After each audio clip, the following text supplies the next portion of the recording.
Hello and welcome to Edge of Empire. This is episode 7 of our 7th year, so all the 7s. Lucky for some, but who is it that gets lucky 7s? Is it, which legion is it? I'm thinking. Anyway, it shouldn't stop thinking. There was a rogue trader guard regiment called the Lucky Sevens, but you know. Oh, that might be where I'm thinking of it from. Anyway, shall we get on? I'm going to introduce my co-hosts. We have the Franklin D. Roosevelt. He's stuck around for a long time, and they have to make special rules to get rid of him. Graham Mills. Seems reasonable. Very obscure, but yes. Worried about where this is going to go now, but Am I? American presidents. We have the most chilled out Bill Clinton with lots of sexual skeletons in his closet, Mr. Robbing. Let me just hide my cigar case. Hello. Oh, okay. I'm worried all. Yeah, now Bill Clinton's gone. Hang on, let's have a think. Just can we preempt Mr. B's what Chris is? Are you honest, Abe? George W. Bush. I'm concerned about either of the Bushes. Obviously, the Donald. Yeah. I think if he equates you to the Donald, that's legal grounds. The next time you see him, then you literally knock him out. I mean, we're aiming for someone uplifting. Jimmy Carter. Yeah, I mean, still, you know. Go on, Mr. B. Good. Let me have it. We have the good-looking but has some substance still, John F. Kennedy in Chris Mills. Oh, F. Kennedy, that's good. I'll take the I would take that. Yeah, definitely. Yeah, that's all right. And in myself, we have the Chester A. Arthur, lucky to be counted and likes Die Hard. There you go. Oh well, yeah, fair enough. Very good. There you go. I'll take that. That's about what I can do. Anyway, so shall we run through what we are up to tonight? We are going to be taking a look at this month's new releases. Not a big deep because there's not a lot different that's come out. A lot of it's been re-releases and stuff. We'll talk about what we've been up to. Take a look at the State of the Union. And again, it's been quite quiet this month, to be fair.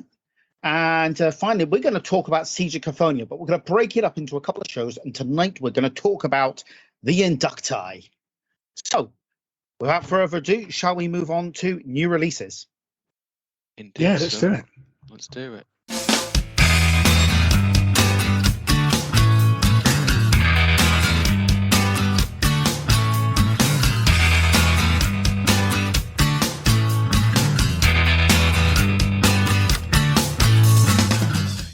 So we had Kill Zone Upgrade, Soul Shackle, 37 quid. You can add it to your Go Mortalis, whatever. It's cool, but yeah. They're a bit more jazzy with the names, aren't they? I mean, yeah. I mean, Soul Shackle, that's like one of the Age of Sigmar manatees escaped and ended up in the 40k room. I thought Soul Shackle was one of those sort of fitness regimes you had to do. I think this possibly in hell, like dancing around to James Brown with handcuffs on. If I remember correctly, this set was the Soul Cycle. That's what I'm thinking of. This is the set that came with the Dark Eldar and the Abites, so you know, shackles and souls and. Okay. Oh, right, gotcha. Yeah. That's a pretty cool kit. Just thinking of some of those little pieces there. There are some nice little greeblies in that. As much as I rail against terrain releases, that's irritatingly nice. That isn't bad.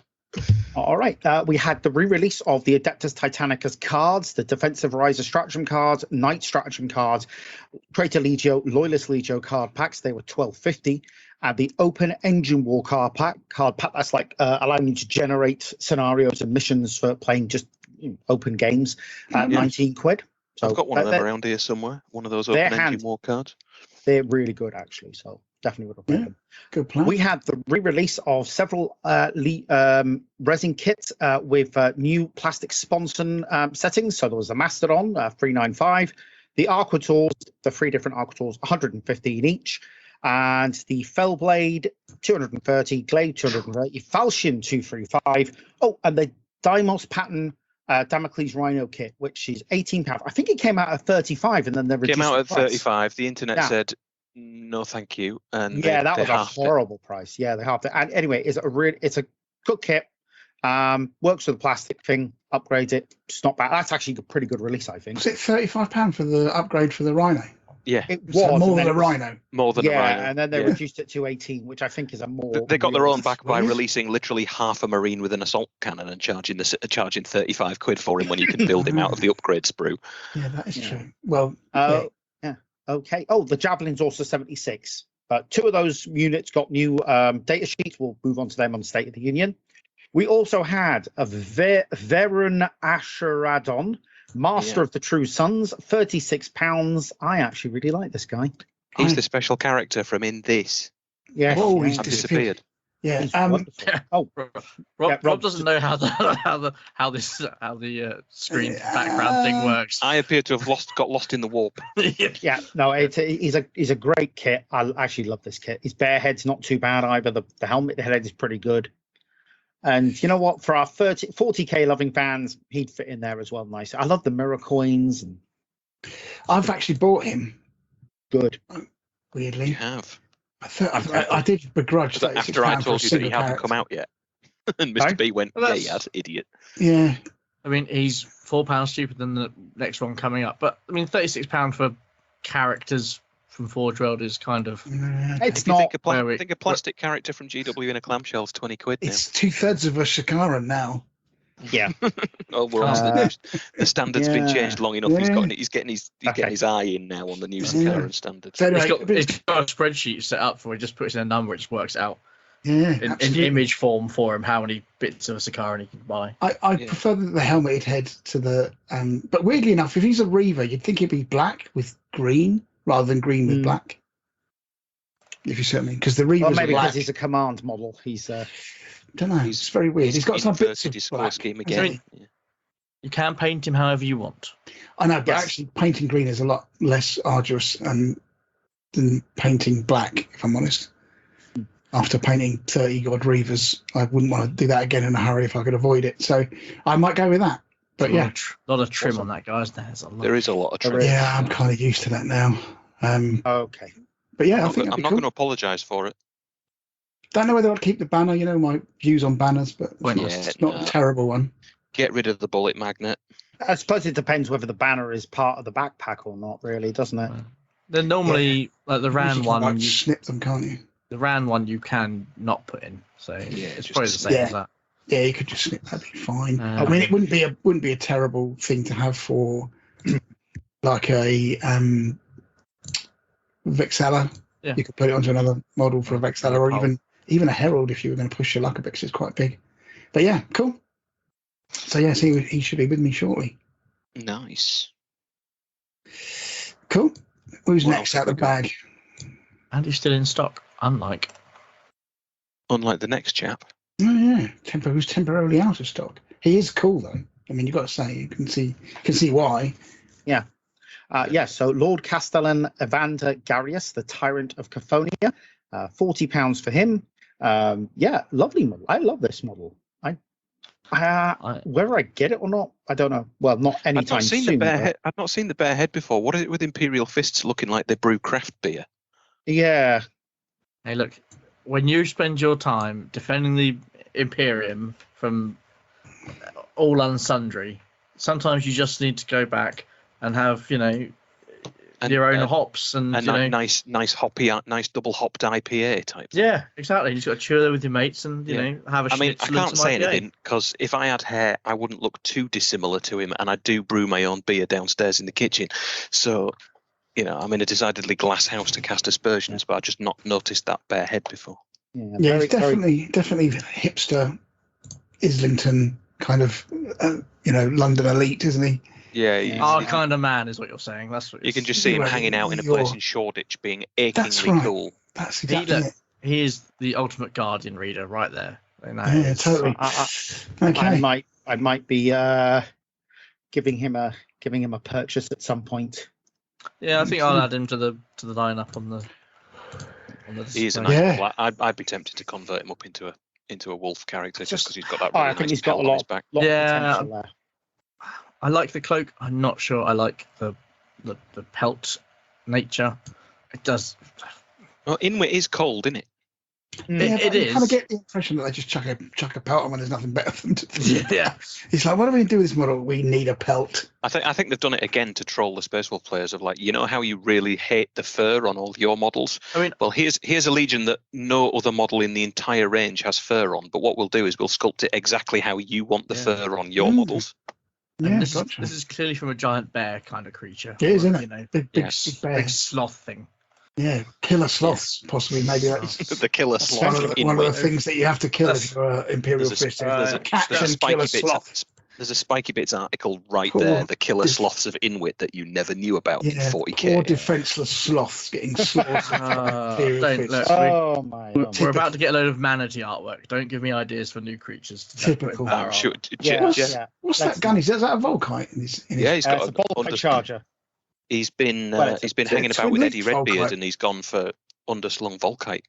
Is it a twin underslung Volkite? Yeah. Might be. Anyway, so yeah, good Bear figure. in mind we have underslung. Melter on. Alexis Yeah, on odd Pollux there. Yeah. Oh, check That's check not- you, Mister. I can hold something up to the camera and not make it disappear Yeah, right. into the wall. On the plus side, of course, I Practice, suppose my at least the Practice. one assumes that the sights are going in the right direction, unlike certain Space Wolves we can mention. Hopefully. triggers. Anyway, the next model is one that we've all anticipated: £42.50 for a Legion Vindicator siege tank with both weapon options, or £36.12 from our friends at Element Games. I bought good. 3. Of course, you have. It'll do some heavy I lifting. kind of got a bit carried away. I didn't really need 2. I don't know why I bought 3, which means now I'm going to have to buy another one so that I can have, because 2's probably enough. 3's overkill. But let me see if I've got a spare kicking around. I might have I'm It's rarely a- going to use a Vindicator. It's not my it's a- game style.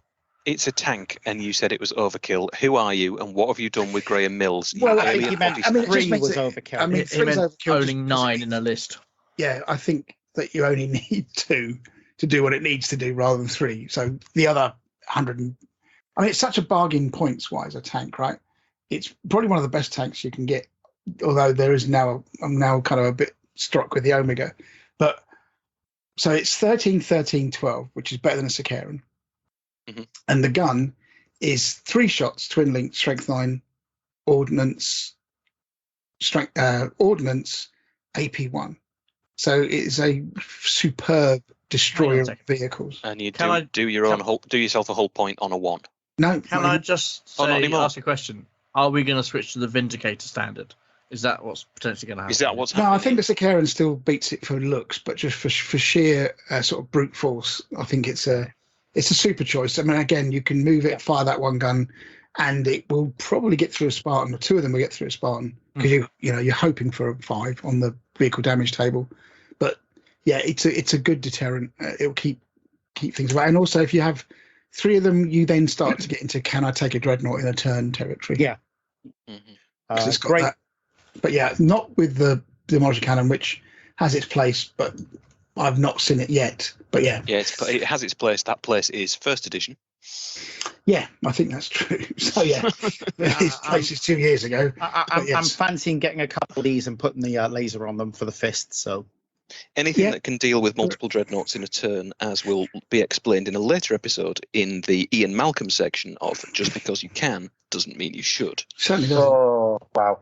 So yeah, Okay. I thoroughly recommend. Yeah, it's a good tank, and it's reasonably priced now as well. So it's definitely worth an investment. Okay, no problem. We also have gotten, at long last, the Campaigns of the Age of Darkness, the Siege of Caphonia, our first Try this black again. book. There you go. That worked. Yes, There it you go. works.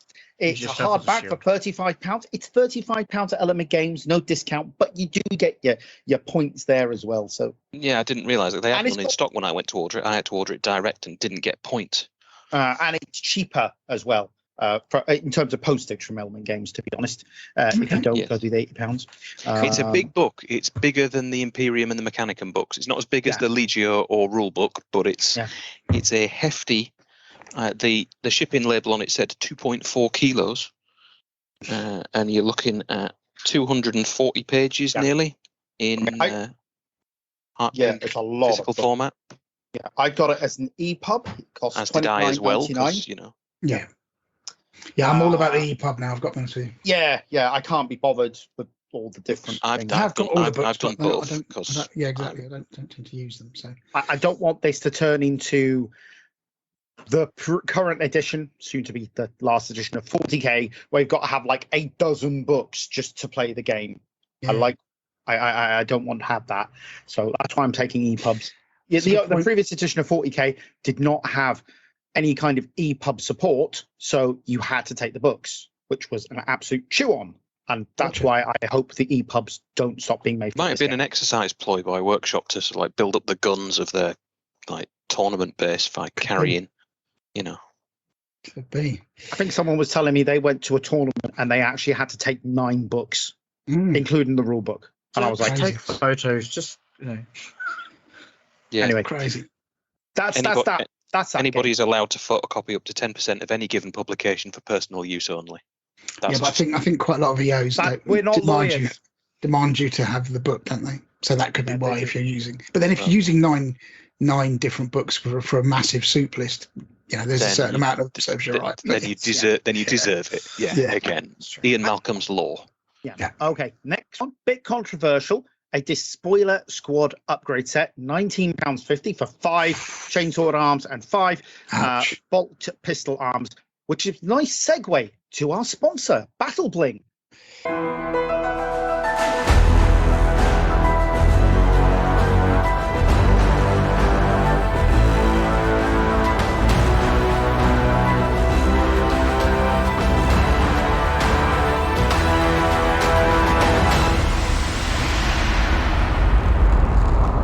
I like that you did that, Mr. B, because I was about to wade in with, or you could get it from half the price from. It's Battle Bling's 10 though, isn't it? Not 5, I think. Or is it 5? I think they are actually. Let me just I double can't check. remember. I'm going to order. I'm a bit broke at the minute because I went to UK Games Expo, spent all my money and other money on a mediocre haul that needed its own articulated Yeah, lorry. that needed a U-haul to get it away from the. If that's a small haul. leave the man alone. Let him. But I also see have to what pay my comes. expenses, and I don't get them Mr. until like Mr. next month. Three so- Vindicators over there.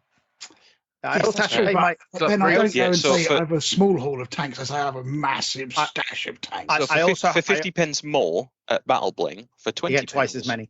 You get twice as many.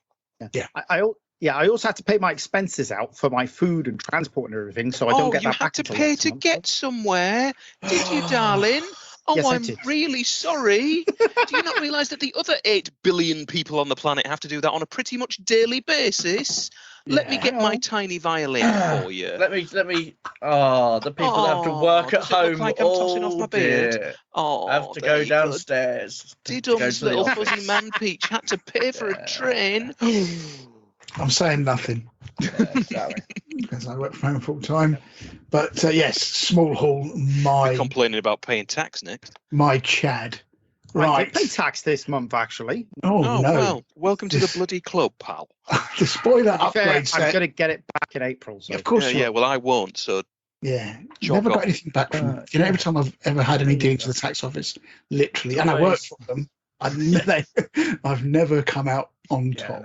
Yeah, to be fair, I prefer the Battle Bling set. It's the swords look nicer with that slight curve on them.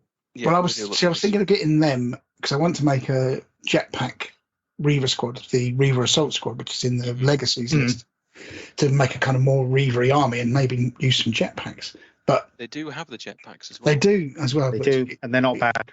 So I was thinking about getting 10, the sort of despoiler set and the. But I think the problem is that I'm looking for chain axes, not chain swords, because the despoilers have chain swords, not chain axes. They do But chain axes, don't they? I don't think Not they that I can- do. Not that I can see here, but talk to me after, Graham. But yes, anyway, there's an interesting little segue about that when we talk about, if we get a chance to talk about the Sons of Horus rules today. But anyway, next Spoiler up, alert.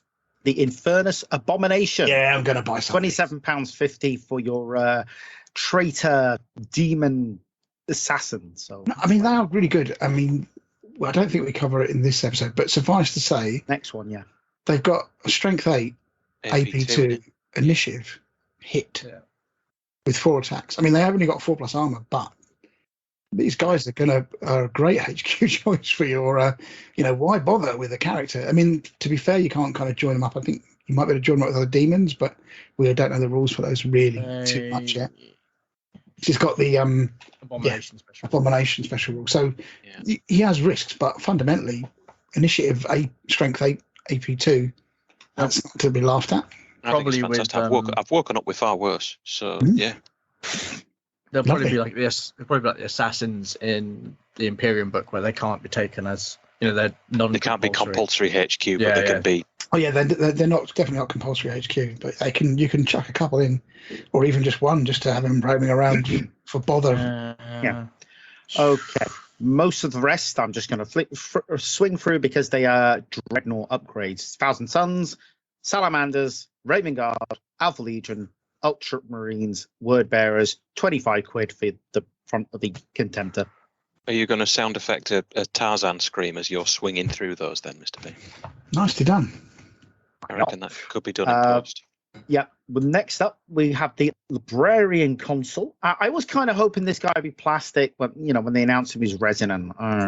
But, yeah, £27.50. Is this the fellow with the dressing gown on? Oh, no, it's the new loyalist one. It's the new normal librarian for both sides, but he's fine. It's Again, he's got the bald-headed one. He's got a tiara on. 2nd edition, Age of Tiara. Yeah. They like the tiaras. I guess. I think it's quite similar to the I hate the 40k librarian. So much. I think he looks better without the helmet, but then maybe with a Legion specific helmet, he might look all right. I think he's just a bit plain. I think that's the point. Don't have him at the point where he can be mistaken for. Where he's like, this is obviously for this Legion. Yeah. He is a generic character. Makes sense. Yeah. I mean, he's inoffensive, but I don't know. I'd want a bit more. He's fine, but I wish he was a plastic kit to give it a little bit more flexibility. Yeah, they've done a nice paint job on him, but they obviously ran out of time to do anything on the power axe after doing all the fancy glow on the eyes, because normally you'd get some lightning crackle or something on an heavy metal power axe. To be fair, yes, they probably did. They've got a lot of stuff going on in heavy metal at the minute, so the release schedule has been relentless. Okay, after that, we have the Imperial Fist Decurion Sagittar. So this is the Legion specific, the Imperial Fists HQ choice for the Decurion. Tank dude, you get half a bloke for 30 quid. Yeah, but you also get the autocannon as well. Sorry, the assault cannon as well. Yeah. Just to go back a bit, abominations can't join anything. Yeah. All right, they've got to be on their own. Yeah. I think the problem with this one is, and why it's probably priced so highly, is how many people are going to buy these. Only Imperial Fist players, and only a small number of them. Couldn't Blood Angels take him with a little bit of work? Well, obviously. yeah, with a little bit of work, Blood Angels will take him because he's got the they can just store take off all the Imperial Fist regalia, but you can build the top half of a Marine. Yeah, I mean, from your normal the plastic sprue that comes in the vehicle. The normal thing you don't get is the assault cannons. They're hard to get, aren't they? The normal Decurion I would absolutely just build from the sprue kit. I just give him a fancier head. But if you think he's 2750, right? I'm going on the Forge World website right now, and I'm going on Adeptus Titanicus weapons, and for let's have a look. Let's look at Reavers. Let's view all. Not the Warlord ones. So for £10 cheaper, you could get a Warlord Gatling blaster, which is probably too big. Or for £15 cheaper, you could get the Reaver Carapace Vulcan Mega Bolter, which would be more in scale, and then build it out the plastic. Or for 23 quid, buy the Warlord Carapace Gatling blasters and then have 2 of them for 23 quid and use the plastics that you get with the vehicle rather than 1 for 27. Nice plan. To be fair, there's definitely some things you can do to adapt it. And that's going to Forge World. That's not going or literally raiding any bits box that you've got. Because if you know people who are into this game, somebody will have an assault cannon kicking about. I don't know. They're quite hard to find. I mean, at least I don't think I could put my hands on one. In Not- Heresy, they're quite hard to find. But if you know anybody who plays 40k, there's chances are there might be a spare assault cannon Oh, kicking. that's around. true. Assault cannons Possibly. on the old Terminators, weren't they? Yeah. Are they on the new Terminator? Yes. Oh, that's a Yeah, they'll point. be on the The old Terminator kit Indominus, is now gone. The Yeah. new Terminator kit is there, but it only has a assault cannon. So The king is dead. Long live the king, because those new Indominus Terminators are stunning. They are, and I love them, and I might get some for Heresy. Might. We've all met. No, Michael. I'm not as certain, but I really hope that they are going to give us ones that are multi-part and have the missile launcher as well. In fact, to be honest, I'd love a multi-part kit that incorporated the assault stuff as well, but who knows? They don't really do multi-part anymore, though, do they? They do, but not for a lot. Not for not every unit gets it. I mean, like the what am I thinking of? The Arbites, they're multi-part. They build several different versions, but anyway, rest of everything that came out this month was Imperial Fist shoulder pads to Mark 6 and Mark 4. They were the old Mark 6 ones that they did quite a while ago. Sons of Horus Mark 4 torsos and shoulder pads, Mark 3 shoulder pads for Sons of Horus, and Cataprachi shoulder pads, and they're all out now. So as we said, don't trust us for your latest stuff. Yeah. Anyway, that is the new releases. So shall we move on to what we've been up to? Yep, let's do that. Cool.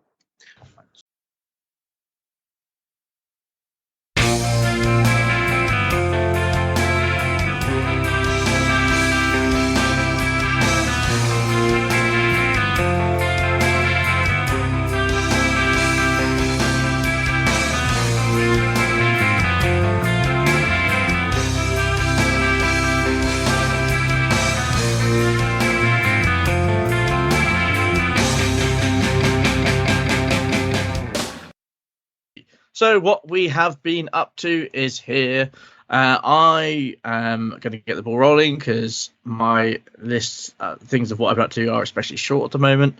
I ordered some cheeky little falchion blades. There we go. You can see a little chappy there from Conversion World that took longer than I had hoped that they would turn up. They've ceased trading now. Yes, I know. And I was worried about that. So I basically hounded them, saying, I placed an order 3 weeks ago, and I'm yet to hear anything. I know you're closing, but I have 2 different sizes.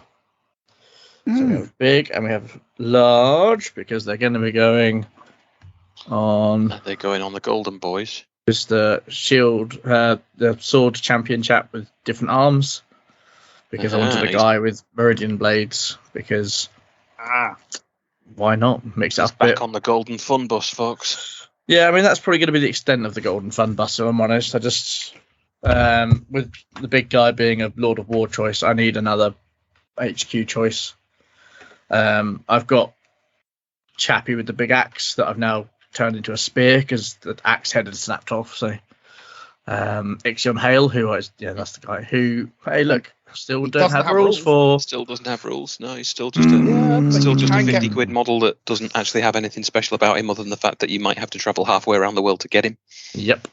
It's a nice model, though. It's a lovely model. It's not worth travelling from Australia for. So I'd hope to have it ready for the game that I played against. I think they have stores they can buy Forge World in now. Yeah, they do. Texas says one, isn't there? Stuff like that. So yeah. Tokyo as well. So they finally turned up. So they're going to get stuck on, and he'll get painted. I just, the last few months, I think there's other things going on. I have zero impetus to do any hobby, which is, the baseline for that is fairly low anyway. Yeah. And to be fair, you've got your wedding to plan for. I've got enough stuff going on. Yeah. At the moment to worry about it. So it's just. But weddings to plan, gnomes to wrangle. Treat myself for a couple of swords. That was good. That'd be good to do something, and it might just kickstart things again. But it's just I can't. Nothing I want to buy, and there's nothing I need to make. That's the problem, I think. Unless I start, and I've got armies waiting to be built as well. So it's just we need to plan meeting up to play some games somewhere at some point. If I'm honest, I don't know if that would spark any difference in me because I've got armies that I can rock up with. Yeah, but I meant more as a I'm hanging out, playing and stuff. We need to find an Airbnb or something. Maybe somewhere with some nice fancy houses that the girls can go and enjoy themselves seeing. Sure. I don't know. The girls or just get on a train. The girls like let the to girls go do what they want without you anywhere near them, and maybe give them some peace. Well, yeah, that's true. Never mind a day's peace at a spa. How about a 2 or 3 days peace while you're at the opposite end of the country and they finally get to breathe? They just like to go to fancy heritage, type stuff. Anyway, well, you can sod off and they can go to Cragside and pretend that all the William Morris wallpapers their own. Yeah, Graham, what have you been up to? So I think I said last time that I would do some work on the tanks. I can't remember when the last time we spoke was. It was near and or around the Warhammer Fest, wasn't it? So it was Warhammer Fest because we had we had a bit of a break because Rob was on holiday and. Yeah, so I think I did some work on the tanks, but not a lot. And then I still was doing my heavy support squad for the Sons of Horus, which I didn't. But I did. I've kind of been struggling to get painting done, which is weird because normally it's not difficult. But I did put some cataphracti and chuck on some Cyclone missile launchers that Rob kindly donated. So yes, my Fulmentaris full metal jacket, he almost ready to be used in anger, and so that's what I did. So they're basically, it's slow going though. I did have obviously a cataphracti from the box set, so that was easy. Didn't have to get any more of them, and I wasn't doing anything with them anyway. And I also put a Praetor together, just a generic kind of Praetor that I can probably use as a chaplain or something, with a power axe, but obviously it's the Ultramarines power axe version. And then I put a Herald together again in Terminator armor because I had a spare banner thing. Maybe put him with the Fulmentaris to stop them from running if that was ever a thing that was going to cause them a problem. So hopefully I'll get those finished. But that's what I did. Nice. Pretty busy. Yeah, I mean, there's 10 of them all together, but I didn't go as quickly as I would normally paint stuff. I've just struggled with motivation. You've done more than me. I usually I can get rattled through quite a bit on a day. Can get stuff done. I try and paint every day, to be honest, because usually, I can paint in the front room. But just recently, I've had struggled to bring brush to model. Mm-hmm. I get that. I've spent lots on hobby. I've not really done much other than rid myself of earnings. Basically, I've bought a load of stuff, but I've not done anything with it. I was going to finish off 2 Titans for my Legio Ossidax. I don't think I've actually unlocked the shack in a couple of weeks. Oh no, I tell a lie. I think I went in there the other day to get a screwdriver. I think we were also doing a lot of painting before Warhammer Fest. So I think I kind of burnt my hobby mojo out doing that, to be honest with you, getting all of that done. So I think that, and I say you obviously had your prize-winning plane that you were working / fretting over for many months. So maybe it's the same thing. Maybe just the fretting started for next year already. That's where most of the money's been going. But that's true. Yeah, I know what I'm doing, so I'm just going to enjoy the process with that one. But I've just been accumulating and spending and buying things like grab handle bending tools from Etsy so that I can make actual wire grab handles rather than molded ones that don't have anywhere for you to actually get hold of, and other bits of ephemera and esoterica. Whoa. We're talking about grab handles for a vehicle. Yeah. So what, the plastic one's not good enough for you? You've got to. There aren't any. Okay, so you got to put some on in. So sort of make some out of what? Yeah, out of here we are. What's this? 0. Is it the sort of the not- underhair of some rare mammal or something that can only be No, found it's not Kalahari 0.5 Desert or mil something. 0.5 mil copper wire. Right. So you're gonna self-craft grab handles. And other bits and Other bobs. bits and bobs of unsundry. And so I've been buying things like anybody who but I'll just say what it is, and people who know will know. I've been buying VMS Smart Mud, not just any mud, Smart Mud. Smart mud.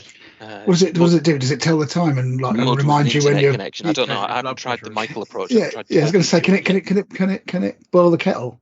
Yeah. Hey, Mud, boil the kettle on. No, it's not that. It's not that smart. But You know where the been mod buying is at all bits and times. bobs like that, and various different varnishes and thinners Okay. and stuff to get ready for next year. So just enjoying a bit of that. Buying Going to take it stuff. nice and slow and see how I get on. If I finish 3 months early, then it'll get put in a box and put aside until the day, and then we'll go again. Gotcha. Okay, cool. But other than that, Okay. nothing else. Mr. B, regale us with your list of things. It's not that much. I just finished off the scenery for the table I have out here at home.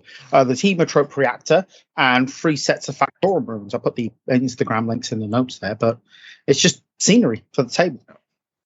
Fair Not- Not much to write home about. I've mostly been Okay. working on other systems, and I've got an Imperial Fists squad that I want to get done this. Oh, Well, I'll move on to that, but yeah. nice. That's quite a nice model, that hematite reaction thing with the big Oh yeah. Which one's now? big skull on it. It's very cool. All right. What about games then? None for me this month, sadly. I did play a game, but do you want to tell us your tales first? Yeah, Do you want to can get mine do. out of the way, whichever way you want to go about it. Really. Get yours out of the way, and then I'll wrap. Get on. yours out the way. Get it out of the- He I mean, plays the game like once every 6 Oh, no, months. Well, trust that's me. what I mean. Get it out the way. There's really not a lot to tell. So myself and Adam played a game with a couple of new guys called Ben and Jeff, who were just starting out. Oh god, Adam played against new guys. We had one on each side. Oh So- right, good. I thought we were going to have a crying baby here. That was me on the train home. But I had to Oh, right. run. It was me. So Jeff had Raven Guard, and it was 12.50 each, points wise. And I was like, well, they've got a book now, so out come the golden armored gods of destruction. Well, all 3 of them at that point value. Well, no, it wasn't too bad. I had 1 dreadnought, 4 birdmen, 10 guardian spear guys, and an HQ choice. So not bad in terms Gotcha. of No, that's of models on the bad. board. The birdmen were more effective than I thought they were going to be. They are good. Yeah, I Did you take the one with the shield? Look, this man has got one mode, and that is the long stick with the pointy bit. Okay. That is. Fair enough. The- Should have known, really, shouldn't I? There was one with the Tarsus buckler and the gun, just because I couldn't find another one that had the spear. So You can get him to like tank a load of shots, can't you? Until he, he reduces the strength of the weapon yeah, that hits him. yeah. So you can Yeah. allocate it against him. Couldn't you? But bear in mind, there's still only 3+ armor save, so it's not like. Has he got an invuln though? Does he improve the Yeah, invuln? but it's not as. I'll have to just think about that now. I bet you find out it's like a 4+ or a 3+. It's not as good because normal guys have only got 5+, and they're in full full shenanigans. So I think it's a fairly flimsy. I thought. I mean, I remember somebody tanking one of these, and it was pretty good actually. Let's just have a quick look. What are they called again? No, Venatari. It's Military birdmen. It's Auric Demiplate, and it's a 6+ invulnerable save. So I quite If you're- like them. What If you're about the tanking- what about the shield though? Doesn't that improve the? No, the shield just gives you -2 to the strength, the Tarsus buckler itself. Oh It's right, not- that's It's not. terrible. It's not like a thingy shield. But if somebody shoot you with a bolter, you can allocate them all against him, and then. No, it only does it to certain weapon types. Okay. So Yeah. So Tarsus all those buckler. bolts would- So plasma, las, melter, volkite, or adrathic weapons, the strength is reduced by 2. So plasma would go down to strength 5, so they'd be wounded on 4s. Yeah. What was the other one? Or Doesn't remove the potentially breaching, strength though. 2 if they're the Dark Angels ones, because they're only strength Yeah. 4. Melter goes That- down to strength 6. Las comes down to 7. Yeah, so that'll make a huge amount of difference It's there. not, and then their armor value is still the same. Doesn't Gotcha. reduce the AP, so Okay, fair enough. it's I guess if someone not tried to shoot you that- with strength 10 to double you out, you could use that to stop that. But yeah. it's good in that, but it's got to have one of those criteria. Mm. And demolisher cannons don't fall under any of those criteria. No, they don't. You're right. So ain't gonna do jack. That's true. So yeah, they're never quite useful. So Ben had Sons of Horus. He had a squad of Justarin that were not just staring; they were moving very, and they're kind of on paper they sound as good as a Custodes unit, and then you look at their weapons and realise actually their weapons are absolutely naff as a default choice. I mean, the default What do they get choice. as What's a they get? default choice? I've never given them the default choice. That's probably No. says everything about them. It's just everything. It wasn't particularly useful. Let's have a little Power look. weapon and combi bolter or something. Yeah, it's that kind of just Darren's. There you go. Combi bolter and a power axe, Oh, But Yeah. it's but it's a special power axe. That's weird because the Corson Power Axe is actually good. Breaching 4+, better than a Power Axe initiative. So you're doing AP2 on 4+, and they get a fair chunk of attacks. They do. So one of the new rules is that anything in the Legion can take where it's got a power weapon can replace it with this rule. I think previously it was characters only, but that I'm surprised he didn't do better with that, because I've got to be honest with you, those are cracking weapons. If you can roll above a 4 or above a 3, and this is why but Michael not so doesn't much play cop Justarin. against your guys because of your improved toughness. So you still need 5 to wound you. Yeah. Because it's only AP3 as well, the power axe. So, Breaching 4+ though. Yeah. So Breaching 5+. Sorry, 5+. My apologies. So you're looking for some big rolls on some. I think you'd be surprised actually how one thing I have found in these new rules is that things like breaching, rending, they're a big deal. They make a huge difference because there isn't a huge amount of AP2 unless you're getting into particularly at initiative. So they can make the difference if you can kind of roll more than a 3 or a 4. Yeah. Just think they'd be better off. They would be better with power fists. I mean, I've given all mine. I've got 3 lightning claws and I've got thunder hammers. Yeah. Because for that very reason. Double the strength, because that's also the other problem that there was, is that because they're only strength user and they're not doubling out my strength, I'm just taking a single wound. Yeah, totally. Kind of thing. So it's Yeah, for 10 points for a power fist or 15 points for a thunder hammer with the new rules, I'd be going thunder hammer every day. Yeah. Yeah. It was his first kind of game with the army, so I think that's something that he sort of realised that there was some of the other options available might be better on those guys. Yeah, I mean, I think the only one I've used with the power axe is like a HQ choice just to keep the points down. But yeah, I mean, I just swapped them out. I mean, with obviously the sheer number of attacks with lightning claws, they become super useful in terms of. I mean, they've got 3. I mean, they'll easily go toe to toe with a guardian squad, or Interesting that they can all take a grenade harness as well, not just the sergeant. They can all take. I mean, it's kind of pointless because you only need one model with it for it to work. Yeah, I know, but it's just like Yeah, it's a good one. But yeah, I mean, I use them. They aren't a bad squad at all. But again, they're kind of like most of the elite, Terminator squads now. There's not really a lot. They all kind of do much for muchness. Yeah, they're all, none of them really do anything special on individually anymore. They're all we can get in, we can get stuck in. Yeah, 2 wounds. And they've usually got something, but I don't think there's any one that I can think of off the top of my head that is over any of the other ones. If you see, I mean, maybe I don't know about the Emperor's Children ones might be better with their spears. Yeah, and they're actually there's something about them which we'll come on to if we get a chance to some of the rules thing about them, particularly which makes them really horrible. But yeah. But how did it go anyway?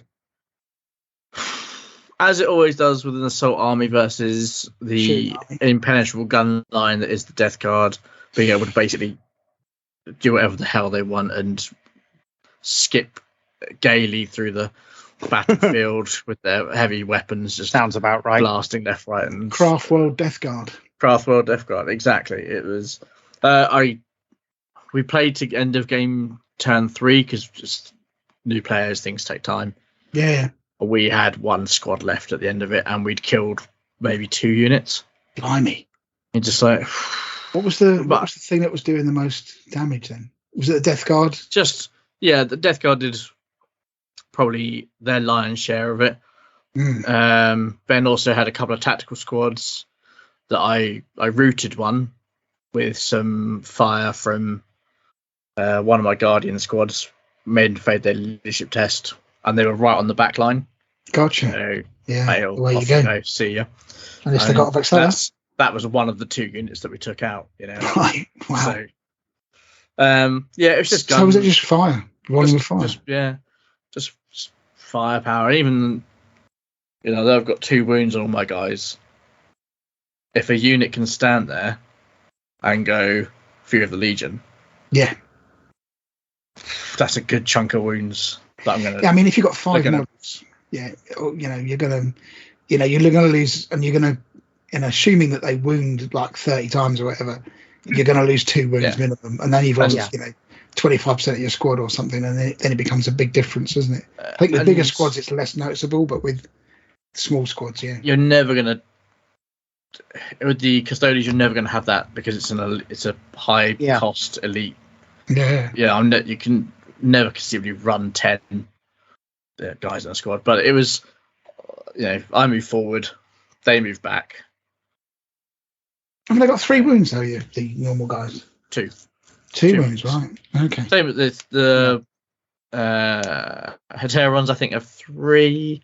The HQs have 3, but the normal chaps have still got 2 wounds. Okay, got it. But I move forward, they move back, they shoot, I lose wounds. I can't get into combat.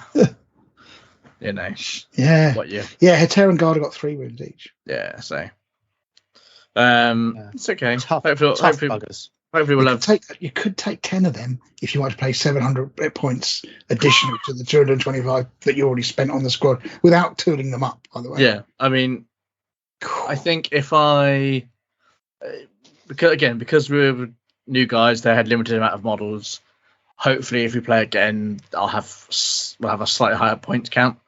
Yeah. So even if I get to another 250 points on the board, that's either another 5 guys kitted out, or that's a tank, or it's something useful. But I've got until I get to 3,000 points, I can't put the big guy on the board. Got you. Well, if you want a real one-hit wonder, you could take 10 Aquilian Terminators. They got 3 wounds. They do. They're only 90 points a model. Yes, I do have. I have a number of them, and they were considered at the time. They are pretty good. They've got to be amazing for that, surely. Get your Palladius with the blaze cannons on and just go, right, dodge this. Yeah. There are other things I could take, but I've got to have 2 troops choices. Of course. So 200 points basically on troops choices for minimal for 6 guys. It's how many it gets expensive dreadnoughts quickly. have you got? How many do I own? I own 3. There you go. But I took I took one. He shot, failed his charge, got shot on Overwatch, then got shot on their turn and died. And it's just like, okay, just bad dice at bad times, and just I saw somewhere, I can't remember what it was. Deep Strike is going to be my only solution. I've fought it long enough. I've tried to be nice. Okay. I can't remember where I saw it. I can't remember where I saw it, but I did see something that I think is going to go into the Ian Malcolm section that we haven't quite figured out a name for yet. But it was like somebody who's just getting into Heresy, and it's like they've got a first 2,000 points, and it was like 10-man las cannon squad, 3 dreadnoughts. I'm about to talk about that game. Oh, that maybe is where I saw it from. That's almost I don't know, or it might have been it. somewhere on Instagram, something similar. No, it was. But I was looking at it going, you've just got into the game and you've done what? Yeah. We'll come on to yeah, I can talk about that. But yes. Like, even Bruce Lee would say there's not a lot of fat on that. Yeah. The only thing with this game that kind of surprised me afterwards was that I very seriously considered buying 2 Coronas tanks. and they were in my Forge World basket, and I was thinking, yeah, I really need these. I really need these. Yeah, the non-assault troop assault vehicle. Yeah, so you reverse towards him quickly. yeah, pretty much. Reverse towards him, turn around because the flare shield at the front. Then turn around again. Yeah. This Coronas is reversing. Ridiculous. Anyway, but yeah, it was a good game. It's always good fun. The other guys were good fun to be around and play with. I will one day win a game. Well, on the kind of not semi-plus, I was speaking to somebody who remained nameless, who was, might be an Aunt Sally thing here, but I haven't double checked it, so maybe we'll come on to it in that section when we get round to it. But yes, was that actually all legions can fuel the legion in a reaction? Yes, because they're considered, when you're firing back in reaction, you're considered stationary. So if you've got a tactical squad and it's stationary, you can fire, or considered stationary. So even if you moved it, but I haven't quite found the rule to prove that one or the other yet. Fury of the Legion, one of these things where it says in the shooting phase. No, it's just a shoot. No, because that's why Death Guard can do it in the as a return fire. Gotcha. Because it's just a shooting attack. So yes, right. Just something I suppose. Okay, we'll come on to it. Yeah, come on to that. Anyway, so yes, good stuff. So anything you think, was it bad luck? Was it? I mean, Death Guard, and I really struggle with Death Guard. It's just the age-old tale of someone that wants to involve the opponent in their game, and the other player doesn't want to, and just wants to go. I'm just going to shoot you off the board. Yeah, and it's the age-old tale as old as time, as they say in Beauty and the Beast. Yeah, pure efficiency is not the way to play the game, though. That's accountancy, not no, it isn't. Well, I mean, Iron Warriors made a career out of it, but yes, playing the game is. And that's why you were so popular about halfway through version 1, Graham. How many years is it since you played your Iron Warriors? It's a long time. I was thinking that. You know, I was thinking that because I've started to sell bits of it off because I'm like, I'm never going to play this again. But yeah, I think it's an interesting one. You know, where we're at with I think it's probably a wider question that maybe we'll come on to. But anyway, I know what you mean, Chris. Yeah, go on. The Fear of the Legion. If a model with this special rule has not moved or run during the movement phase of its controlling player's turn, then that model may add 1 to the number of shots when fired. So it's not every Legion can do it if they've moved. Yes, I see what you mean. Yeah, so but if you stood still and if you stay stationary, you could fuel the Legion as a reaction. But yeah, I see what you mean. Yeah, it specifically says the movement phase there, doesn't it? Yeah, so even in the movement phase. So so if they moved in the movement phase, it doesn't matter. They are not counter stationary when it comes to reactions. They have moved. Yeah. Do you own a Titan, Chris? Do I own a Titan? He's the only one of us who doesn't. I don't own a Titan, and nor do I wish to be. Have a plane that's a. I do have a 500-point plane that is about as useful as. I was just thinking, like, take a Titan or something like a Porphyrion and go fury this with your bolters, stinky. It's all right. When we get to 3,000 points and I can put Vald on the board, and I realise that he's not as good as he used to be because any individual special rules that this game had have been completely erased because new people can't understand taste and nuance in legions.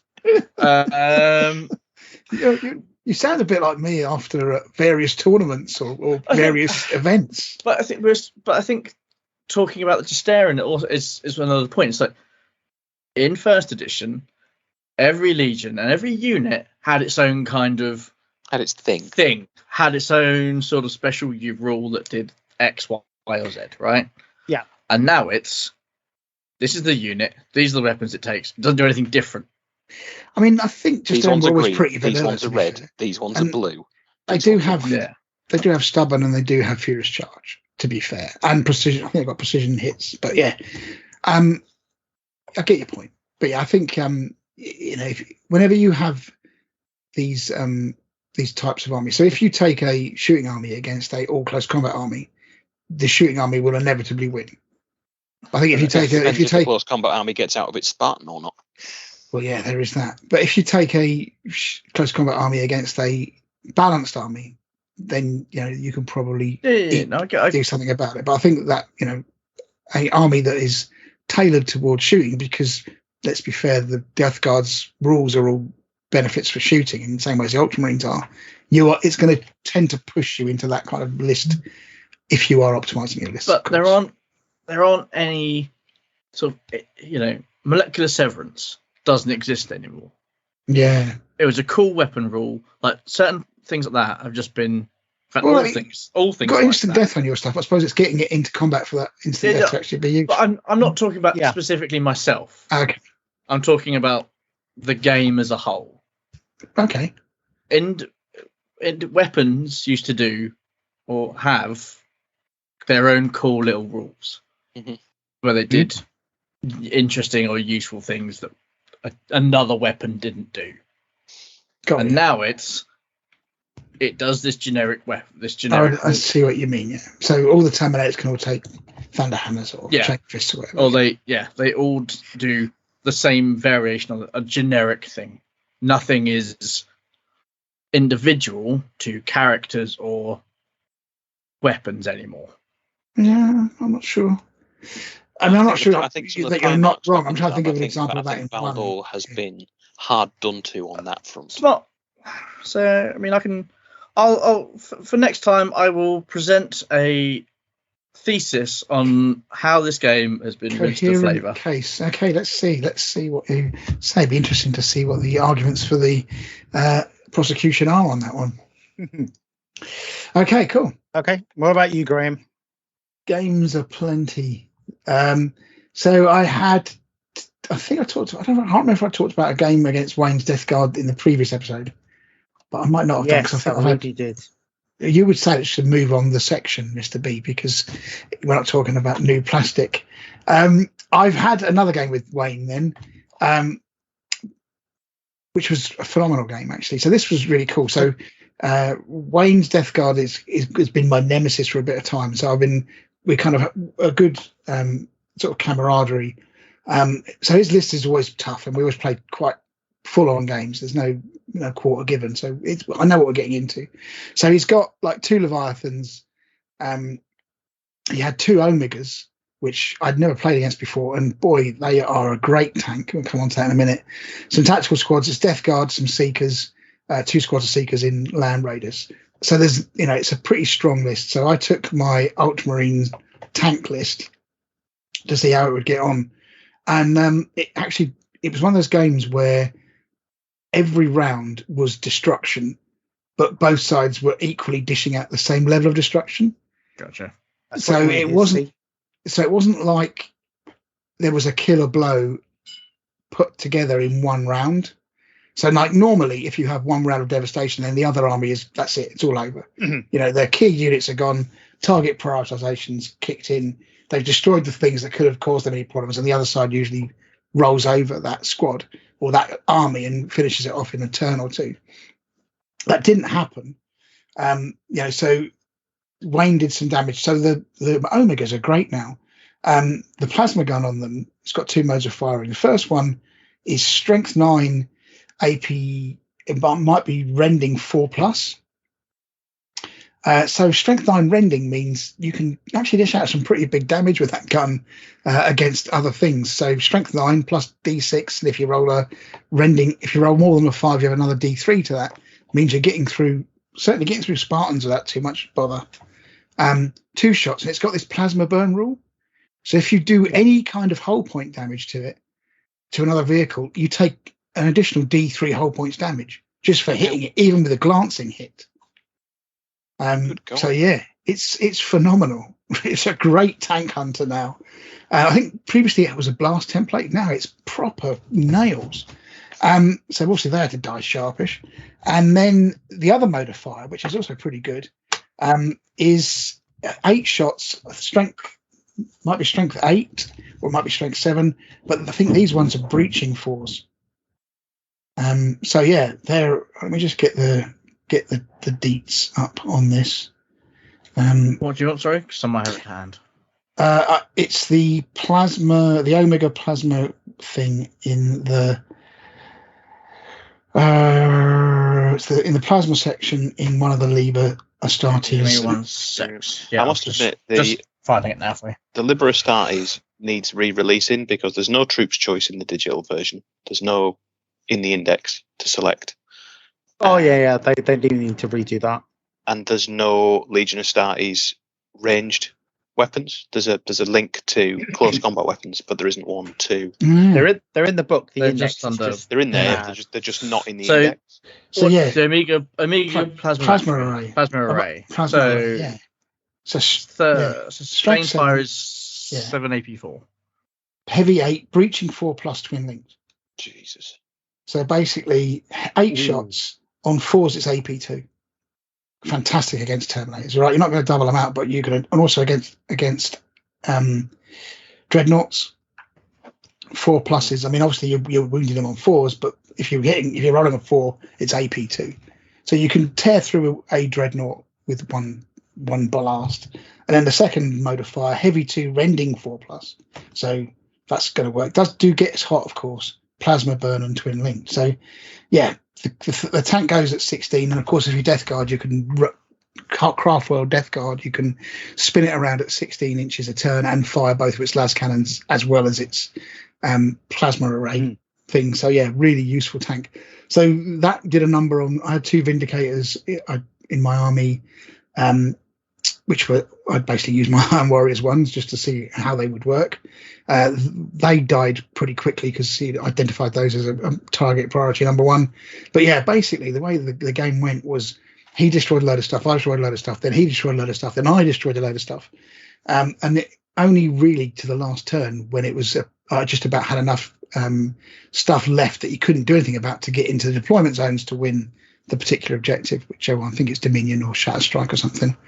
But it was a fantastic game because, like I said, it was back and forth, but it was still a competition throughout all of that time, rather than it being, either I've lost or he's won kind of thing. When one side gets smashed, I had enough on the table to still be effective, and he had enough on the table to still be effective even after taking some significant damage. So yeah, good lists.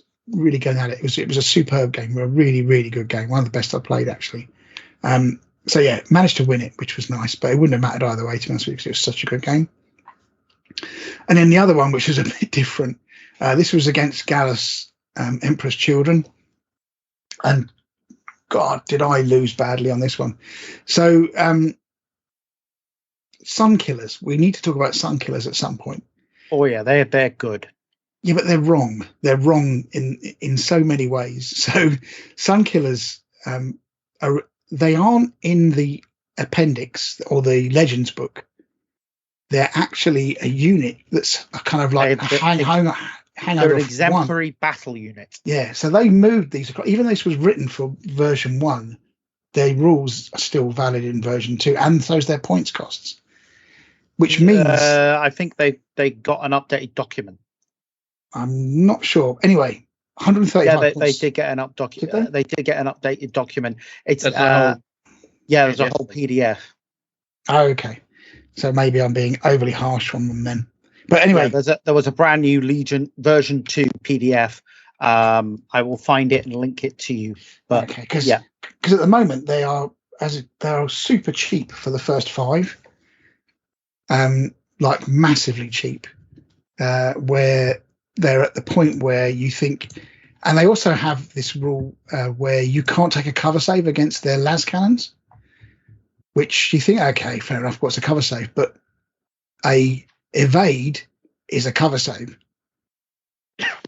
So basically 10 las cannons hitting you on 2s, or even if you can't dodge it, you're basically you're done. There's nothing you can do about it unless you've got an invuln save. So yeah, but unfortunately I think I spent too much time trying to kill them, and Gareth was rolling a lot of 5s to a point where I got him to say, right, take that dice and take that dice and put it over there because you're not using it anymore. Because it was just like, that cannot be right. And he promptly rolled a 5 on another one. He promptly rolled a 5 on another one. Yeah. So, it's like, okay, what can you do against that? It was pretty lighthearted, but it was kind of crazy. And you're like, I'm shooting these things, they're in cover, they're making all these 5+ saves and they're not dying. And I'm rolling like 1s and 2s all over the place. So it contrastingly makes it harder. But anyway, suffice to say, it wasn't really the Sun Killers that did me. It was this was playing with my tank list again. This was the dreadnoughts. You just can't do enough to dreadnoughts. If you've got like 4 or 5 dreadnoughts, it's so difficult to chew through that. If you've got like 4 or 5 dreadnoughts, don't have 4 or 5 dreadnoughts. Well, yeah, there is that. I mean, I think he had 4. But he had 2 contemptors, and it might have been 2 or 3 boxernauts. Because the boxernauts are pretty damn handy as well. If you give them like 2 lots of las cannons each, they're pretty cheap. But yeah, there was, and then of course you've got the other thing about which we'll come on to, is the Phoenix Guard are characters. And one of the things that they've talked about is no, they're actually characters, not chosen warriors. And that means effectively that you can allocate wounds around a squad. Yeah, like you can with the Custodes. Yeah, if they're characters. They're chosen warriors. They're not. So then you can't do it. But characters, you don't have to. Jeff's taken one. Sid's taken one. Stan's taken one. Exactly. Yeah. So then they become dead. Exactly. None of them are dead, but all of them are on 1 wound. Yeah. So yeah. And now they're going to leather you in the face. Yeah, exactly. So there was literally zero fat. I mean, it was a proper Bruce Lee special. That one, and it was a tough list. I knew it was going to be a tough list, and I expected a tough game, and I got one. But yeah, it was. I was like, man, I would never beat that list. I don't think in a million years. Do you remember when we used to have like fluffy things like the Nuremberg 300? Well, I think that's part of the problem, is that I've been playing quite a lot of competitive games. So, and to be fair, I'm not going into these games knowing they're not going to be competitive. I want to make that absolutely clear. It's not as if I've rocked up. Moaning. Yeah, it's not as if I've rocked up with expecting a shiny happy people game, and somebody's come with the full-on Du Hast Rammstein version. In comparison. Let's not talk now about I want to hear Rammstein doing shiny happy people. That'd be amazing. That would be good, wouldn't it? So yeah, I know. I don't think that might be happening for a while, Rob. Okay. I don't want to say that I wasn't going full gun myself. So it's not as if I was going to these games without bringing, my A game. So just want to be absolutely clear. You weren't bringing a knife to a gunfight, to quote. Totally not. I was bringing a gun, and they were bringing a much bigger gun in some instances. But, that's the way it goes. There are 2. Another game that I missed. I'm sorry. I'm going to try and rattle through this. The other game was an intro game, which was against Alpha Legion, which did have 10-man las cannon squad and 3 contemptors. And I was like, oh, I really haven't brought a list to deal with that, because it's an intro game. What monster were you playing? I don't know. Didn't realise Colonel Gaddafi had moved to Durham and taken up heresy. It was a little bit of a shocker, I won't lie. And it's Alpha Legion as well, so they've got some great rules. So there's all this redeployment that they can do with their special reaction, and then they're always 2 inches further away than you think they are. So yeah, I think I actually got tabled in an intro game. Everything was killed. What is happening? I do think there needs to be some kind of call for regulation. Yeah. Well, the other game that I had, where myself and Anthony deliberately said we were going to take terrible lists. Terrible as in ineffective, or terrible as in ineffective, as in not taking a competitive list, but taking a fluffy/fun list. Taking a Glastonbury list rather than a Guernica list, then. Absolutely, yeah. Right. That would be a good comparison. So it was basically, I'm not playing this army because they're going to get smashed every time I play them. But if we're both going to take terrible lists, then I'm going to take them. And that was a huge amount of fun. It kind of rejigged my hobby mojo. Yeah, I mean, that's what it should be. I mean, deliberate non-optimization for the sake of having fun. Yeah, it was like, I haven't used that for ages. I'm going to put that in. I haven't used that for ages. I'm going to put that in. These are terrible. Let me get these, Cyclops demolition things in. They're awful. Fantastic. But let's see what fun we can have with them. And that, I've got to say, was a huge amount of fun. So I took a Solar and Mechanicum combo, which I really like. Which back in the day would have been potential utter filth. Yeah, now it's utter nonsense. I mean, it would get steamrolled by anybody with a heavy bolter. It would just be like, oh, they're all in bits. One Death Guard unit turns up with 5 heavy bolters and it's 3,000 points by the end of your turn one. And Anthony took a Solar and Militia list. I didn't take any tanks. I think I took one tank, which was a Aurochs, but that was it. I didn't take any tanks deliberately, and it was a huge amount of fun. It really was. So, I might try and. There's a guy that comes to Durham as well, and he's a very narrative player. So I think I might say, look, let's just try and just make terrible lists, as in not smash face terrible, as in these are not competitive lists. Let's see what fun we can have with them. I think perhaps the way to phrase it is non-competitive lists as opposed to terrible lists. That's true. Terrible lists. I think it sends a message that perhaps we don't want to. Yeah, we might be reinforcing that.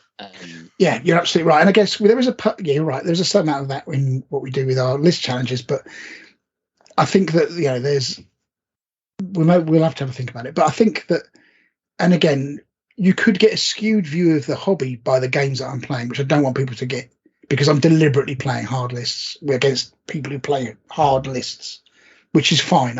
It's a personal choice. It's like, sadomasochism. I'm okay going to that type of club. If somebody wants to wee on me, I'm good with that. Whoa! Right. Okay. He means metaphorically. It's metaphorically. I'm just quite disappointed that I've never been invited. But yes, obviously metaphorically. Given my apparent Clinton-esque proclivities. Two consenting adults, going, okay, I'm going to take a tough list. You're going to take a tough list. We know where we stand. I'm absolutely okay with that. But I think if that becomes the norm, then, far be it from us to take these things, but we could be losing something. Houston, we may end up in a big hole. We end up in, an area where, and it was a huge amount of fun playing this other game, which kind of did me a power of good not to play in that kind of. He is still alive. I thought he might have just had a stroke and slumped in front of his camera. Yeah, and he's like, oh my god, what you just said. But anyway, I think I'm just still processing this. I mean, you guys called me the deviant. I've just got visions of like somebody at a club now going, bring out the Graham, and like, well, the Graham's sleeping. You best go wake you up. Best go wake him up. Okay. So yes. Moving on. Moving on very swiftly. Let me get my gimp suit out of the cupboard. Please remember, gentlemen, we do try to have a PG-13. There's nothing un PG-13 about that. He said just optimistically. But anyway, so fix it all in the edit. It's fun. Just to say that, so 4 very different games spanning a whole different set of experiences. But yeah, the one against Death Guard was a absolute classic. It would have reruns on ESPN if it was filmed. It was a really good game. Would it be Top Gear on Dave? It would be on the Ocho. ESPN 8. Ocho. Me and Graham have long dreamed of hosting a Mexican 30K channel with us commentating. We could do that. So could do that. That's how it becomes popular. Is basically if we do our I can't remember what the 2 guy's name were. I know it was Jason Bateman was one of the commentators. Oh, it's Gary Cole. That's right, yeah. But just to do a commentary on a game of Heresy in that style, I think it would be very funny. It's a great. It's an opportunity we've never taken when we've had it. We have to be away from the people. We've got the skills. We've got the editing. Yeah, make it so number one. Should be really cool. Anyway, so there we go. All good. That's me. So next month, what's commitments? To round it off, I ain't played nothing. I ain't played nothing. Me neither. But I think I have sorted out a game for next week. So very good. Next month's commitments, finishing off my Terminators, and then I will move on to I'll either paint the Vindicators or the Sons of Horus. I'm not sure yet. I might be sick of Ultramarines by then. I want to do something. I'm going to paint one Badab mini. I'm doing a thing with Miles. Doing a thing with Miles for Badab, which isn't strictly Heresy related. Very nice. Which is why I hadn't mentioned it before, but I'm going to do something Badab related. But I will be cleaning resin and building things for Games Day next year. And I will be looking at, I think I've decided I'm going to start rebuilding the Wolf list. I'm going to start redoing all the infantry because I could do it better, and then start slowly replacing all the vehicles. With new ones with bigger transport capacities. Yes. No, I just think that they're my favourite army, but actually out of all the armies that I've got, other than the Cerastus Knight, which I can't use with them anymore, they're actually the lowest painted standard. That's like me and the Iron Warriors. And I've sold 2 Medusas and a Malcador just because I want to. They're really not very well painted, and I just can't face repainting them. And plus, who's going to use Medusas these days? So yeah. But now that the outlay isn't as drastic as it was, it's kind of viable, isn't it? Yeah, I'm earning a lot more than I was when I collected them. I've got other resources at my disposal that would make it easier to replace them, and it's something that I'll enjoy doing, slowly. So, but I want to finish my Ossidax, so I've got 2 more Titans to do for that. So what I will do is I will commit for show 1 of next month, not the one that we're doing in a fortnight. I will have finished at least 1 of the 2 Titans remaining to go for the Ossidax, so I can get to the full 23 Titans, and then see if I can find somebody to actually teach me how to play the game now that I'm probably 4 figures deep in Titans. Very cool. Yeah, that is true, actually. You have spent quite a lot on them, and you haven't actually used them yet, have you? I've looked at them, and there was a spider has lived on one of my warhounds in my paint shack for about 6 months. Okay. Until I evicted him the other day because Johnny from Battle Bling was going to an event in Tyneside, and I messaged him saying he could stop in for a cuppa if he wanted, and I figured he probably wouldn't want to see Titans with a spider living on them. I mean, yeah. Is he the Titan police? I mean, well, kind of, yeah. yeah, kind of. Now you mention it. If anybody's going to be the Titan police, I reckon it's going to be him. I have ordered some more Titans as well, but that is more Games Day related. I think I'm going to go for doing small scale as well. So I'm going to have a crack at that. Yes. So just to go back to Emperor's Children, Sunkillers, and my annoyance at them. Yeah. I've been under the service the last 5 minutes. It has, but now that Mr. B kindly sent me the link to the document. So Emperor's Children, Sunkillers, 185 points for 5, right? Yeah. I think if you put a normal las cannon squad together, it's 150 points or something like that. And they don't have precision fire, and they don't have ballistic skill 5. Yeah. And they don't have the other bonus. So for like an extra 30 points, you get an incredible squad in comparison. So I think they're too cheap. It's a really good squad. Really good squad. So yeah, I think that was my argument. But then, if particularly compared to Iron Havocs, Iron Havocs are way more expensive, and they're not as good. Some of the squads in the do Iron Havoc still exist? Oh, they're in the Legends. They're a aren't they? legacy. Legends, They're a yeah. legacy. Yeah, some of the squads in the exemplary battle unit came out really, really well. Some of them came out quite badly. And I think these happen to be one of the ones that did. What were the others with? Cannons or Plasma or Volkite? What's that? Oh, they take multi-melters. What were the Sunkiller's arms with again? Sorry. I mean, why wouldn't you take Las cannons? I mean, Well, you can take Plasma for free. Yeah, but that's not going to one-shot a dreadnought with a unit. So why I would you? suppose. I know we're on about writing lists that are suboptimal, but you default to suboptimal, Michael. It's what's like, the worst thing I can put in this really good unit? I know. yeah. It's like, oh, this guy's bringing a Fellblade. What will I take? Well, I'll take this unit with bolt pistols. Yes, that'll show him. And one melter bomb. Yes. Well, I mean, this squad was good in the last edition. It's great in this edition. I don't want to come up against them. Yeah, no, I mean, it's any unit called Sun Killers it deserves to be rock hard. Yeah, as far as they are rock hard. Probably deserve to be another 50 points to start with. To be fair. So just to give you some comparisons here.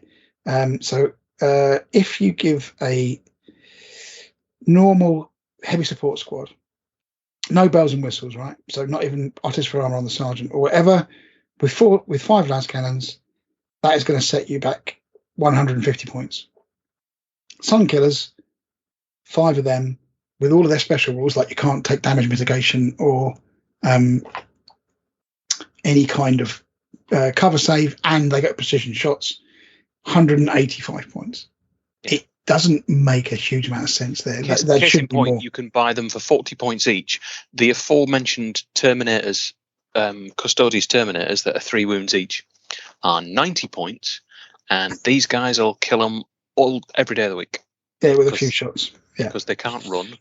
Yeah, and they have to walk across the battlefield, and Chris has already told us just how much fun. Fun and games you're going to have doing that. Yeah. So I mean, the only thing is, I suppose, once you get past 5, then the points probably make sense.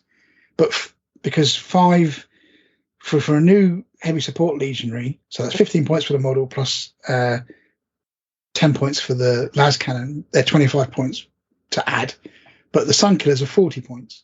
So you'd think, well, if you had 5 of them to start with, they should be 200 points or even more, given they should have an additional kind of tax on them. Yeah. But their actual initial point cost is wrong, I think. Should be 210 base. Yeah, exactly, right. And then 40 points per model. Yeah. But I mean, we're talking about... But hey, they pay 20 points for an augury scanner, so, that's more expensive. Yeah, but what he did is he put a Master Signals with them, or a Tech Marine or something with a Cognos Signum, so they get... Why not both? Because then you get night fighting. Well, if you've got a Cognos Signum, you ignore most of the effects of night fighting, so you don't have to worry about that. So anyway, craziness. So anyway, let's move on.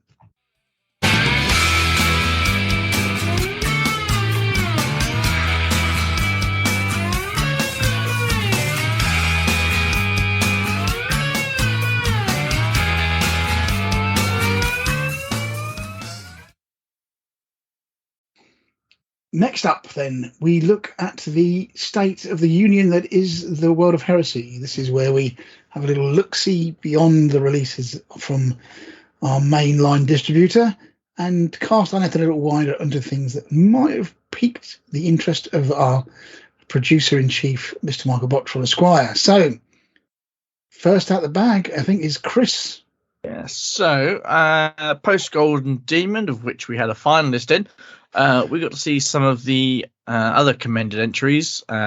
Specifically to us, there was a very nice Horus Lupercal, the old Horus Lupercal, not the new Horus. No, I think this is the new. I think this is the new one on the old base. Okay, fair enough. Yeah. Oh yeah, because he hasn't got World Breaker. Michael Aiden Ryan. I can't pronounce names. Well, he looks super cool.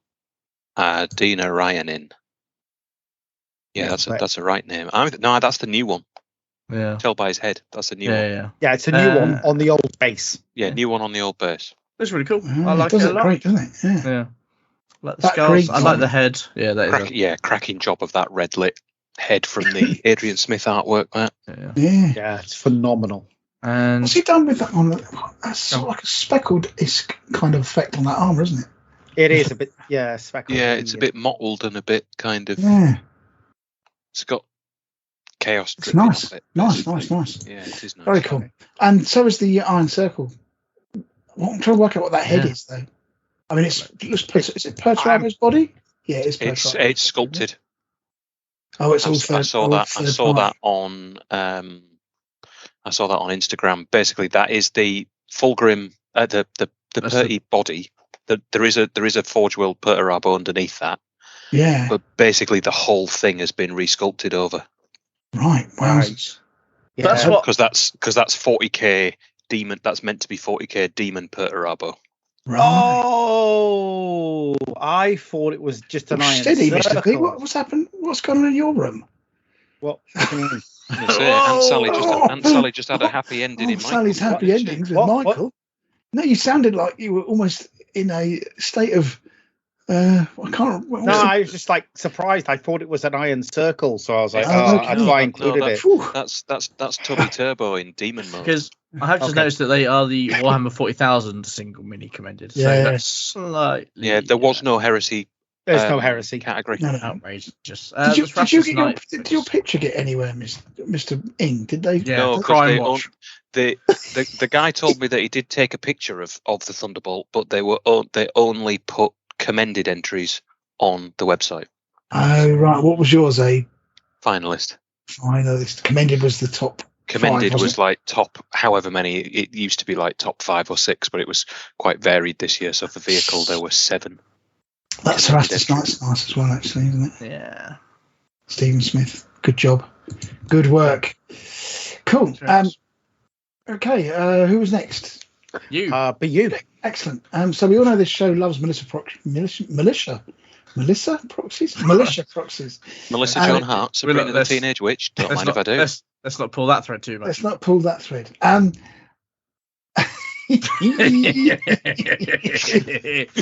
is only myself, Dave, and actually maybe some people that we stay around with. Anyway, Anvil have come up to our rescue this month with some dark cultist models, no less.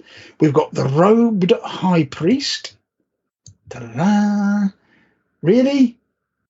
Yeah, cool. That would be good for my diorama, actually. Robed female cultists. Oh, nice. They're cool. Yeah, really good. I don't see too many. It's good to see, some equal representation, some diversity in your cults. Yeah, you gotta exactly. They're pushing the boundaries there. Well played. And then finally, the male equivalent. It's nice to see them not just strapped to the board, the altar with the bikini on. Yeah, with the bikini on, right. About to be sacrificed. Actually, they're dishing out the sacrifice, horrific sacrifices. So well played indeed. Also, I like some of them come with like the Tommy gun type of not the Tommy gun, the round ammo, and it sort of has a 1920s sci-fi kind of vibe for like Cthulhu-ness. Okay. Yeah. Anyway, really good. Obviously, you could go on a date together if you so wished. Yep. Let's go to the cults. Let's go to I know a good place to go. Let's go to the cultists. Great. But what would the elucidated brethren of the Ebon Knight say? What would Brother Fingers and Brother Doorkeeper have to say about this? Where am I going to get a lovely robe like that? Well, actually, Janice is the one you have to speak to about a robe. She has a sewing machine at home. And if you want a las rifle, just speak to Jono over there. Or Felicity also has a nice supply. The whale doth lurk in the deeps. What were the cults? All the various sort of cults in guards. It was the elucidated brethren of the Ebon Knight. Was one. And then there was the one that was 2 doors down. That was the. I've got a cry. I couldn't remember that. Anyway, who's next? It's me. That'd be me. And we've got some new data sheets for the Javelin and the Mastodon to take into account the fact they can take different sponsons now. So the Javelin can now replace it. Instead of having simply a Cyclone missile launcher and las cannons, it can also take heavy bolters and Volkite culverins. Although why would you want heavy bolters on there? I don't know. If you're playing against militia or Mechanicum, why not? Volkites, I can see. Volkites? Volkite, so, yeah, I mean, actually, that was another thing. It doesn't have the AP4, though. Yeah, but that was another thing that the the Emperor's Children had, which was land speeders with Volkites, which is actually pretty devastating. It's a lot of shots as well. Yeah. And of course, if you're hitting all the time and wounding all the time and then getting defligate all the time.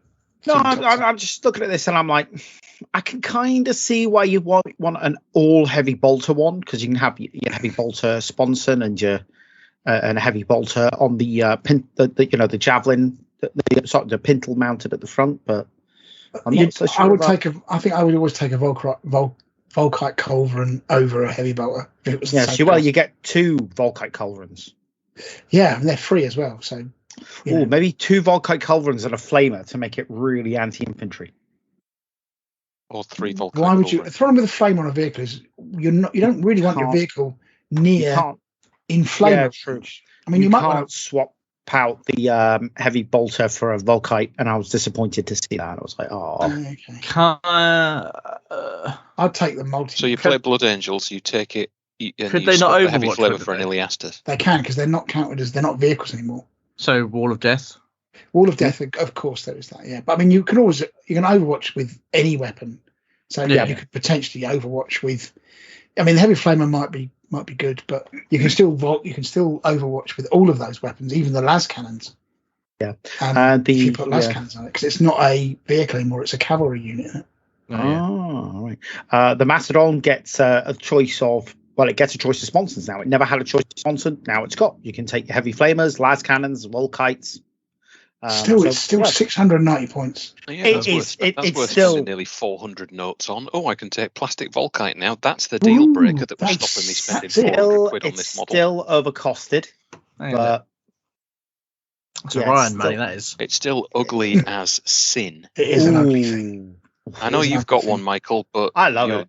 I think it's a horrific looking thing. It's vile. Transport capacity 42. I'm not sure. I'm pretty sure you can take. Does it have any rules that say you can take special things in it, like dreadnoughts and shiz? You used to be able to take dreadnoughts. I don't know if you can. Transport bays. I think. Oh, it's probably but yeah, it can. It used to be able to take. It used to be able to take 2 dreadnoughts. Yeah, I think it still can with that transport bay rule. I like it. Yeah. I like the idea of it. I just don't like the aesthetics of it. That double track thing, it's not for me. Yeah, I'm with you on that. So there we go. Something that's actually an equal split in the group, which doesn't happen very often. Cool. Now, something else that might cause some kind of split potentially is Wargames Atlantic have just relaunched their Damned campaign over on GameFound, which from what I can tell, because I don't do games to the degree that Michael does, but then Rick Priestley doesn't do games to the level Michael does, I guess. I guess that's Kickstarter for toys and just toys. Yeah, it's a specialist Kickstarter that's sort of. What is that man doing with the sheep? It's a lizard man that appears to be a. Oh yes, so it is. Yes, I couldn't work out what the head was. A lizard man. I mean, I'm not sure, but we could ask Pete Reese what he's doing to that sheep. Steady. Steady. Has he got a cock head? Or was it just? Oh no, it's a dragon. Sorry. It's a lizard. I couldn't work out what it was. I thought it was like a headdress thing. Yeah, no. And that was kind of like but no, it is a. I don't get how that relates to a pledge of like, hashtag some people not Vrax like cultists. No. Okay, I'm very confused. Yeah, that is a bit. It is a bit weird. I've been reading some Ghosts short stories recently, so part of me is like, yeah, we need proper blood pact models and so what are these, the Sons of Seg models. These don't look bad, do they? No, they're not bad. And you're talking $99, so I don't know what that works out in pounds, but for 3 boxes, about 80 quid for 3 boxes with 20 in each. Yeah, we know that they include a lot of models in their box. I think some of them were like 36 boxes. I'm just trying to see if I can see what each box contains. I do quite like. They look a bit like some of the old cultist, the Chaos Cultist models, don't they? Yeah, I think that's exactly That's exactly what they're going for. And their weapons look pretty cool as well. The heavy weapons at the back there. Yeah, I'm not keen on the ogre type fellas, the brutes, or the hounds that to be fair, I'm not keen on a lot other than the infantry personally. Do you not like the heavy weapons at the back there? I think that would be pretty cool. Like the mortar and the autocannon. I've seen better ones that I could print. Okay, fair play. But then those crew are nicer. Oh, nice, aren't they? Yeah, So, cool. I mean, looking at their standard boxes, say the Ura, they contain, how many is it? 24 models. 24 models. 9 brutes for 35 quid. Wow, that's really 72 infantry for 80 notes. That's pretty good. And actually, those heavy weapons, looking on that page lower down where they're painted up, and I think it's the cult. I think it's Cult of Paint that have done them. The commissions guy. It is. Oh yeah, there's the big Cult of Paint logo. That'd be why. They look a heck of a lot better painted than in the render. Yes, they do. They, like you say, Rob, if you're doing Blood Pact, they are Blood Pact. Yeah, they are.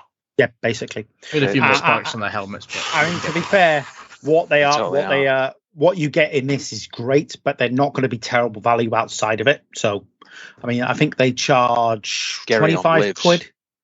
I think they charge 25 quid for a normal box of 24. So it's like pound a model, just about. They would be very, very tempting, as long as you've got enough to do full units. Because looking at the 24 hard plastic can be equipped with standard infantry rifles, SMGs, sniper rifles, pistols, shotguns, flame units, energy rifles, grenade launchers, a squad heavy machine gun, and various edged weapons. But does that mean that you're going to have a mishmash? Usually they give you enough for the basic weapons. Are you going to get like all all hashtag not las guns honest, all auto guns?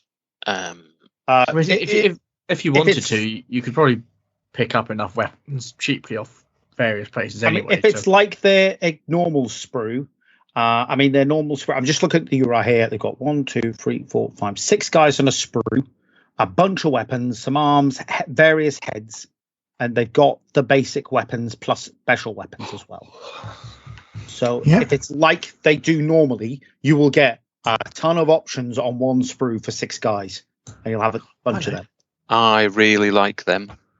Yeah, I didn't say they did him. That is a cool set. I've got to say, yeah. If I wasn't starting up, that would definitely be something to think. I think that's the best I've seen come from War Games Atlantic since you put me onto them with the Gronyard stuff. Yeah, I think that's the best. That's the best release I've seen them do. Yeah, so I really like them. They're currently $176,973 with 15 days left, and if they get to 200,000, they unlock female infantry as a sprue.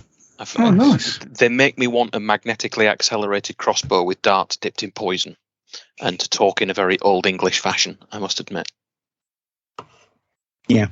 So that's an option there. Looking at them, I went to look at the Victoria's Miniatures website just to get my. You still got all those, haven't you? Yeah, I've just noticed that they now do a not Tanith honest Piper. Mm-hmm. Do they? Yeah. What's his name? Brian Mills. It's not. He's a Brian Milosevic. Yeah. Not touch. Do not.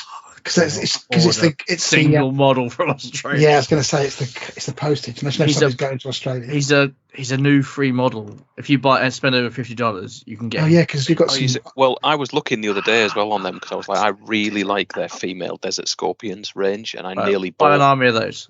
I nearly bought a unit of 10. If I cave, I'll stick a Brian Milosevic on there for you or whatever he's called. Nice. That's very annoying. Yeah. Okay. Cool. Who's next? Good shout on that one, Mr. B. You get the three thumbs up from the crew. Skulls. Oh, no, it's Chris, isn't it? Chris. No, it's Chris. Yeah. Sorry. Skulls. Oh yeah, there's a video game out. Video games. Oh yeah. There was a whole thing about all the video games that GW are releasing. One of them we especially like is Bolt Gun, which is a 90s inspired FPS. Yeah, people have called this a boomer shooter, which I think is massively wrong, because it's not a well, no, because boomers would have been too old. Boomers are my parents. Yeah, but bear in mind the people saying that are about 17 years old, have no concept. This is a Gen X. Boomer is in I think boomer is in like Doom. It's not like a I thought it was I think it's people getting their generations wrong, because people. It's like an old school shooter. I don't think it actually means a boomer age shooter, but because that would be Pong, surely. Boomer shooter. Actually, there's a Steam curator, boomer shooter. There we go. So yeah, they are basically. A boomer shooter is a term used to describe newer first-person shooting games, 2010s and later, that are purposely designed to emulate the style of original FPS games like Doom and Quake. Yeah, but they're equating the people who played that to being boomers, which is boomer just means old person now. Apparently, to the kids. But yeah, there are they did generation before. They're the generation before you, Graham. So what you do with these people, Graham, is you put an original Game Boy in a sock and you swing it really hard and you crack a round head. Apparently, it's a ironic reference to baby boomers, given it's hyperbolism implying Gen X and millennials. Somebody on one of these Reddit or something. So could you Zoomer kids? Please stop calling Gen X boomers. We really flipping hate it, since actual boomers are the worst effing generation in human history. Yes, and also our parents. Thank you. Clever Don Balance. You get the greatest generation, then you get a generation of absolute twunts. I know, right? I think my parents would be Gen X. Blame the hippies. Michael, I'm Gen X. How young are your parents? Blame the hippies. Not to be this chap, but we are getting sidetracked, and that's lovely, isn't it? Anyway, have you enjoyed it? I'm loving it. I shall give Oryx your seal of approval. I absolutely love it. It is absolutely one of the best games I've played in years. Okay, very cool. I'm sure they'll thoroughly enjoy it. Cool. Okay, now it's me, surely. Great many neckbeards cried out as if snuffed out. Out in agony, and then was suddenly silenced. Silenced not silenced. That was part of the problem. As Games Workshop confirmed that many Horus Heresy units would, very specific here, no longer be usable in the competitive format of Warhammer 40k. Usable in matched play, usable in everything else, but not in your tournament list. What a shame. You can't have Stormcast Eternals or Lizard Men either. Deal with it. It's a different game. Get over it. So, do you want the top hat from Monopoly as well? Do you want that to have an armour value and some rules? Jog on. Couple of things here. Go on then. The voice of not reason, but yes, go on. After what we just listened to. So that the non-competitive listing only kind of applies in theory to GW events. Mm-hmm. I would imagine that you can still run. Yeah. But I think you could, in theory, still take them. Most tournaments would probably ban them. If most tournaments do. But I don't get what the QQ is for. Because you know what, I've got a marine army. You know what, I don't want a floating super heavy, because I'm happy with that staying in its part for its game. I don't scream on the internet because I want an Astraeus. Aside from the fact that it's ugly as sin and looks like a dropped floor tile, it's I'll give you that. It's for a different game. I don't want it. I'm not bothered that it's not in mine. So why should anybody cave to neckbeards going, this thing for your game, I want it in mine? Because I'm just going to play a very much Lucifer's attorney at law here. Yeah, I was going to say, I could sense that coming.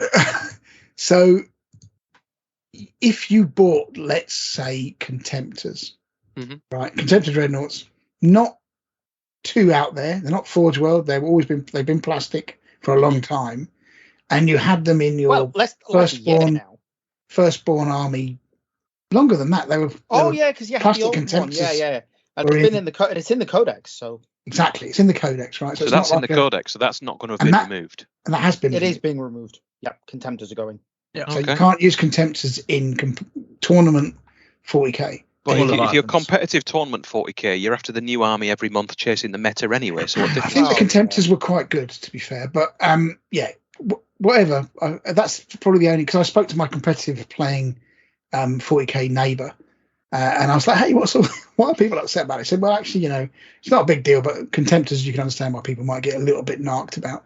So just to put that into some, like say, Lucifer's attorney at law, to sort of play that. I've got 7 contemptors that I daren't use anymore, and you know what? I'm not crying. And I've still got rules for them. They're better than they were, but that's why I'm not putting them on the table. But I'm not screaming on the internet. And you've also got Malcadors, and you bought them when they were good. Yeah. The other and thing the Stormblade that I bought when was good, and a Porphyrion that I bought when was good, and a Glaive that I bought when it was good, and a Castigator that I bought when it was good. So my sympathy levels are smaller than a Nat's Knacker, so I'm not bothered. It's for a different game. It's not in the one that you play competitively. Deal with it. And if you don't like it, please email into I'm still not going to answer because I don't care at edgeofempire.co.uk. I will get that email now. Yeah, I know you will. Probably from Greg. Thanks. The thing in the thing that I did notice on this list is there are things like Decimators, Bloodstormers, Greater Brass Scorpions, never been heresy units. So we can only assume that they're biting the dust. And suddenly they're heresy units now. They're making a plastic brass scorpion. Oh, do you reckon? With the demons. They're making an actual brass scorpion. The Decimators would, to be fair, would I'd make love sense, to. I'd love to see some of that stuff in 40k. In plastic for 40k, but it's a massive investment for something that's not going to sell much. The brass scorpion is a classic model. Yeah, it's beautiful. I mean, you could see that being valid in Siege of Terror, couldn't you? Yeah. Yeah, Decimators as well. I mean, it's corrupted contemptors. Yeah. There are places for them, but it's odd that they put them in that list when they're not in our game. Yeah, that is kind of weird, isn't it? Yeah, but I don't get the whole kind of this thing that was released for a game that isn't ours that we screamed and cried until we got rules for it. I think the thing is, Heresy used to be an expansion of 40k, and I think that's the thing we although it's our game is a different game, it still up until recently fell under the expansion of 40k universe. Yeah, I mean it was basically 6th edition, wasn't it, when it started? So okay. Well, anyway, I mean, me personally, you know what I've always said. Well, you are such a competitive player, Mr. B. I'm sure. No, I'm not a competitive player, but I've always fought. But it'd be hilarious if you tried to be. For our stuff to sell very, very, I think that our stuff needs to sell really, really well. And if that means it's available to 40k players, I had no issue with it. But it is what it is. I mean, if they on the converse side, they've discontinued the standard dreadnought, the old reliable, Castafarum dreadnought. So the old Boxernaut's gone. On the converse side, though, you make it more accessible to other people, but then you get people who coming in with 2,000 points with 5 dreadnoughts and who think that's acceptable. I'm sorry, it's not. It was only 3. But yes, heard that, Graham? You heard that, Graham? No, there was one that we saw at Fest, didn't we? There was a list we saw at Fest, one of the doubles ones, that was 5 dreadnoughts and a load of God knows what other nonsense, and we just walked past and went, "Well, that's a war crime." That's Wheaton's Law people, stop breaking it. Well, I mean, okay, that's you heard it here first. Moving on over to the BB. In the Venn diagram of Warhammer nerds and philatelists, we've never been sure of the crossover until now, when Games Workshop and Royal Mail have teamed up to produce a set of stamps to celebrate 40 years of Warhammer. I mean, not just like Warhammer Fantasy Battle, which is the one that's actually 40 years old, but Warhammer as a hobby overall. So, what do we think of these? Well, you ordered a set because it had Warhammer. Yes, I did order a set. I will get a set. It's a cat with an eagle on it, so Michael bought 3 sets of everything. No, I did not. I just bought the presentation pack with the ones with the book covers on. So like the Rogue Trader. You spent 20 quid on 5 stamps. No, I spent. How much did I spend? I can tell you because I got the dispatch email last night. I didn't actually spend that much. It was less than a tenner. The one I must have been looking somewhere else because I was like, oh, I can get some of them, and I saw one that was like 25 quid for 5 stamps. These are my Star Wars stamps. Oh, nice. And my D-Day ones are over there somewhere. There is the crossover between Warhammer Nerds. I mean, I was going to get. I was going to get the what you call it, the. These are more of my Star Wars stamps. Did you move on to them after collecting pins? These are more of them, and these are even more of them. No. And these are the postcards they did of the stamps. I've got some Irish Father Ted ones in my wallet that I can't even use in this country because they've got on them. Oh, and that's the big A4 thing that they did with all of them as well. No. Yeah, you went in bigger, didn't you? When they released the Star Wars ones, I was like, "Well, I'm just going to buy it." Yeah, I spent less than a tenner, and I got. Yeah, they're not crazy money. Yeah, but I was tempted by the Star Trek ones when they did them, and by the time we made a decision, they were all sold out. Yeah. So I was like, but yeah, no, I just got the one with the book cover, so it's got like Rogue Trader. It's got Horus Heresy, but it's not a rule book cover. It's the one with the Emperor sort of with this sword commanding the legions. Oh, yes. It's in Rogue Trader, that picture. Oh, it's a classic bit of art. £10.60 doesn't seem... What am I going to do with them? My D-Day ones from a couple of years ago. Here we go. No, that's fine, because they'll do some more of them next year, and I will be buying them, because it's D-Day. Don't knock the stamp collectors. No, for those of us who are interested in they'll football, fish out their old collections of pins and they'll shank you with a number 47 large hole. Yeah. Okay, so for those of us who love football as well, West Ham just won. Yeah. So this helps date the podcast. So yay, British team getting a trophy. Okay. Very good. Sports ball. The first day cover looks quite good, actually, doesn't it? Oh, stop it, Graham! You don't need it. I think that is something I got on first day. I think what I got was the first day cover with the Lenten sort of postmark on it. Yeah. For the rule book stamps. It's a third of a Sicaran, Graham, on stamps. But they're. When was the last time you posted anything to anybody? But you don't use them. You just keep them. They're a cool nice thing to have. Look at. Yeah, no, I get that. I get they're nice things to have. My grab handle bender is a nice thing to have. £8.60 I spent. That was it. Plus postage, which was like less than £2. Seems somewhat ironic. You have to pay postage for stamps. Yeah. Or you walk into a post office and you buy it over the counter. Can you? Yeah, but I wanted the name and address printed on it. So okay, well I just walk into the post office and say, "Do you have these?" And they go, "Yes," and then I purchase them. I'm considering doing that. To be fair, yeah, you could always post them to yourself. See that presentation pack? What's in that? Oh, God, stop it! Move along. Come on, we get as bad as Mr. B. The stamps. Who knew stamps was going to be the thing that Chris Mills is fun with philatelists. That's it. Only if they're things that interest me. It's not a regular habit. All right. What do you want to do next? Aunt Sally's happy end. Aunt Sally, yeah. So this is going to. Methinks thou dost protest too much, Mr. Mills. No. I just if it's a thing that is a crossover between a hobby or an interest, I will buy the potential stamp for it. Was there an Iron Maiden or Metallica one at some point this year? No, because I would have bought the Metallica ones. I had a nice. One day I'll make a nice display of them all.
Next up, we have the single section that causes the most rise in blood pressure amongst the co-hosts of the podcast, which is Aunt Sally's happy endings. It doesn't do anything to me. I just say throw a dice.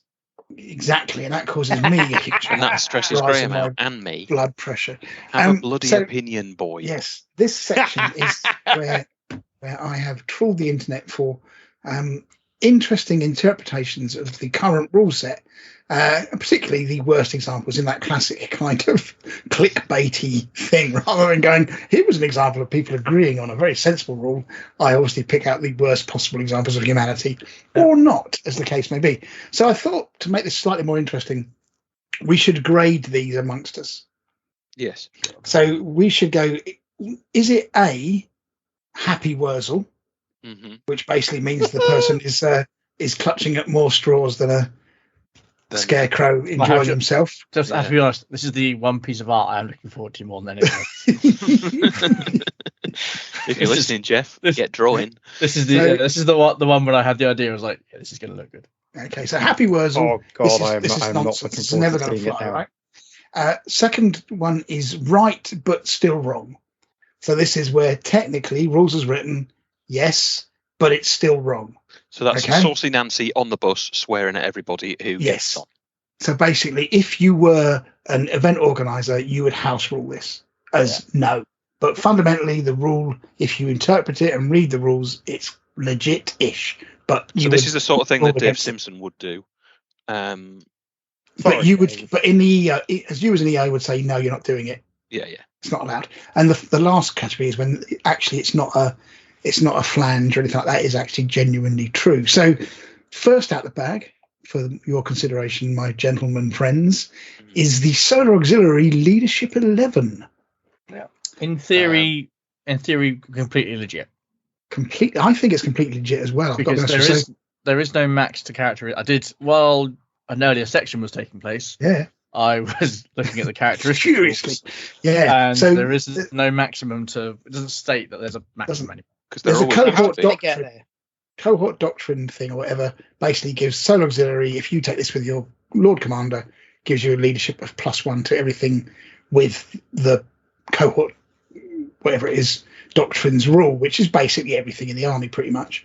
But if you've got a command vox and you're in a command squad, then they all get the same leadership as your commander, which means if you can keep him hidden and not sniped, the whole army gets a leadership 11 for one of them. So pretty difficult to shift, not impossible. I mean, but they're still not going to run away. They're just going to get shot by heavy bolters and die. Yeah, exactly. They're stubborn, but you still, 20-man squad of rifle sections. You have to chew through them before they leg it. I only say it's in theory possible. Yes. Because things like weapon skill and ballistic skill only go up to 10. Yes. When it comes to a dice roll. So, Michael could still fail it.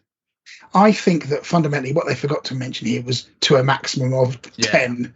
But there's enough chances for them to have put it in those 3 pages. You'd have think, right? You'd have think. So I think it's legit. It's a borderline, and I suspect it might get fixed in the FAQ. But fundamentally, if we were running an event with... If we get an FAQ... we would go with okay, fine, well played. There's no, maybe there's nothing to say that you can't do it. Yeah. Maybe that's one for the proposed EOE Imperial Truth. I think if we were going to, we would probably I mean, it's debatable. This next one's an interesting one. Is your favourite Legion? This is the sort of people that play Space Wolves. Mm-hmm. So Space Wolf advanced reaction, and actually this is weird because I kind of dabbled on this one. If Space Wolves have a Blooded Claw right of war active, they get fleet. The one that I use that you don't like. Yeah, so they get fleet 2, right? Yes. Which means that for fleet says with this fleet special rule, +2 to all run moves, and it makes +2 to all distance moves as part of a reaction, and a +2 modifier to any charge move made. Okay. Right. That's fairly clear. Fairly straightforward. Basically, add 2 to a charge or any move that you make as part of reaction, withdraw or advance. Yes. So if they use the advance reaction with Blooded Claw, which is fleet 2, do they get a bonus of 4 to the subsequent charge roll? So +2 for being part of a reaction and +2 for being a charge. So no, because it's 2 to either or. Yeah. No, it's not. It's 2. So it doesn't. There's no. If you look at the fleet, part of a reaction and add +2 to any charge move made. What does the advanced reaction do? That's what we need to. The advanced reaction is basically if something comes within 12 inches of you, you can charge it. Yeah. Okay. So you would get +2 because you're doing it as a reaction. If you didn't take the reaction. Quick look. I think you move. Oh, actually, no, you might do because a distance moved as part of a reaction is one thing. Exactly. And a charge is another, but the charge is a move made as a reaction in the case of that special rule. Yes and no. And this is probably why it's one of these super grey areas. Let me bring up the Wolf book. I don't know much. I don't read many rules, but I read this one. So I've got the advanced reaction in front of me, so I'll just read it out for people. So no prey escapes the wolf. The advanced reaction may be made once per battle in the opposing player's turn when an enemy unit with one or more models within 12 inches of a friendly unit made up entirely of models with a Legion Astartes special rule is moved during the movement phase. Once the enemy has triggered this reaction has been moved, so when it's finished its move, before any units are moved, a single friendly unit made up entirely of models, Legion Strike special rules, that can draw a line of sight to the enemy unit that's moved, may immediately move up to number of inches equal to the highest initiative characteristic. So that's your move. Yeah. Oh yeah, and then then declare a charge against targeting the enemy unit that moves. Oh, in that case, then 12. It's +2 to one bit and +2 to another bit. That's kind of so where they get 4 free inches in total, but it's not +4. It's +2 to one and then +2 to another. To the other. Yeah, I think that's how I would play that too. So you get +2 for the reaction move, then you get +2 for the charge. So you do get +4, but it's not +4 to the charge. If it said, because the rule specifies they make a move as a reaction and then they may declare. It's not all part of one, as Rob said, it's not all part of one thing. So I would say 2 plus 2, and then another +2 is not a solid. +4. So they could in theory end up going 20 inches in your opponent's movement phase. No, because they have to be within 12 to trigger it. Exactly. That's the only thing that's going to stop them. But they're realistically gonna quite easily do that 12 if they go in. Well, also, they're already moving 8 as a minimum, if you think about it. And plus, what's their initiative? 6. They'll get 4 for a normal. So they're going 6. And then they've got a free 2, so that's 8 plus 2d6, averaging 7. So they're getting into that charge on the law of averages. Pretty much. Also, it's a +2 to their charge roll. Is it +2 to their movement? Hang on a minute. Or is it +2 to the? When do you declare the bloodied claw? Because I think you declare. Yeah, once per battle, the bloodied claw. So when they move within 12 inches of you, you declare it. No. Once per battle, at the start of their player turn, a player whose army includes a detachment, including this right of war, may declare a bloodied claw. So that's in the Space Wolf player turn. So once the bloody claw is declared, and until the start of the you're right. Until the start of the controlling player's next turn.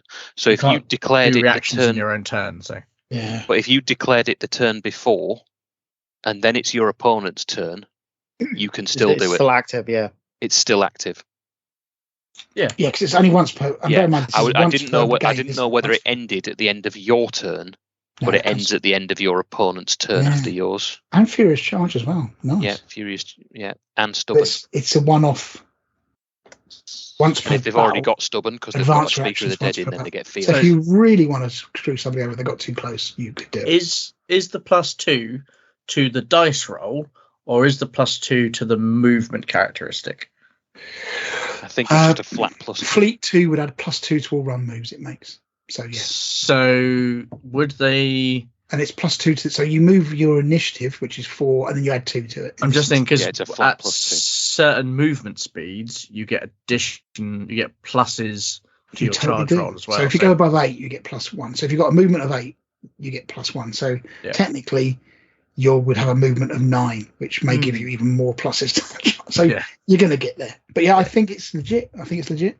Yeah. it's a once per game thing that you would put everything into, so it's kind of legit to me. Yeah, it's that they go a bit Steve Austin, like just go super fast. I mean, basically, the moral of the story is don't get anywhere near 12 inches of Space Wolf unit unless they've used their enhanced reaction. Otherwise, they're going to charge you horribly. So this is an interesting one, and this is what I was talking about with the Phoenix Guard Terminator Squad. So, and I think this is legit as well. Weird enough, so there's not really too much of Wurzel to be happy about at the moment. Rules question came up in my local meta. Can a unit of characters pass around wounds? So we just talked about this. So a Phoenix Terminator Squad, all the models have the character keyword. Put one model, then go to the next, ending a 10-man unit with 10 wounds, but removing no models. Yep. I think you can. I think that's legit. As long as they're all within range to depending on where the wounds are coming from, don't they have to still be technically within range to have taken them? Yes, they do. That's a good point, actually. Can you allocate wounds to things that are out of range? No, I don't think you can, but I'll double check that. You can't with precision strikes and things like that. That has to still be in range of the weapon. Yeah, I know that off the top of my head. So yeah, I think that is the case. But yeah, we'll probably look into that. But anyway, either way, that's also legit. So yeah, Phoenix Guard Terminators, and also Caesarean to make them even harder. There's not a lot of units that can do that, but those are the only two that I can think of. Custodians. No, they're chosen warriors, not characters. Heteron might be characters. Oh, Heteron's all the characters. Yeah. It used to be something they could do in the last edition, wasn't it? Possibly the big chunky boys as well, what they're called. Yeah. Terminators. I know they've got chosen warriors special rule. Let me just check they haven't got characters. It used to be something that they used to be able to do in the last edition. All their shield captains, wasn't it? They used to have shield captains. All of them. They used to have sodality as well. Yes, that's it. The sodality. That got deleted because flavor is too much for people. Flavor.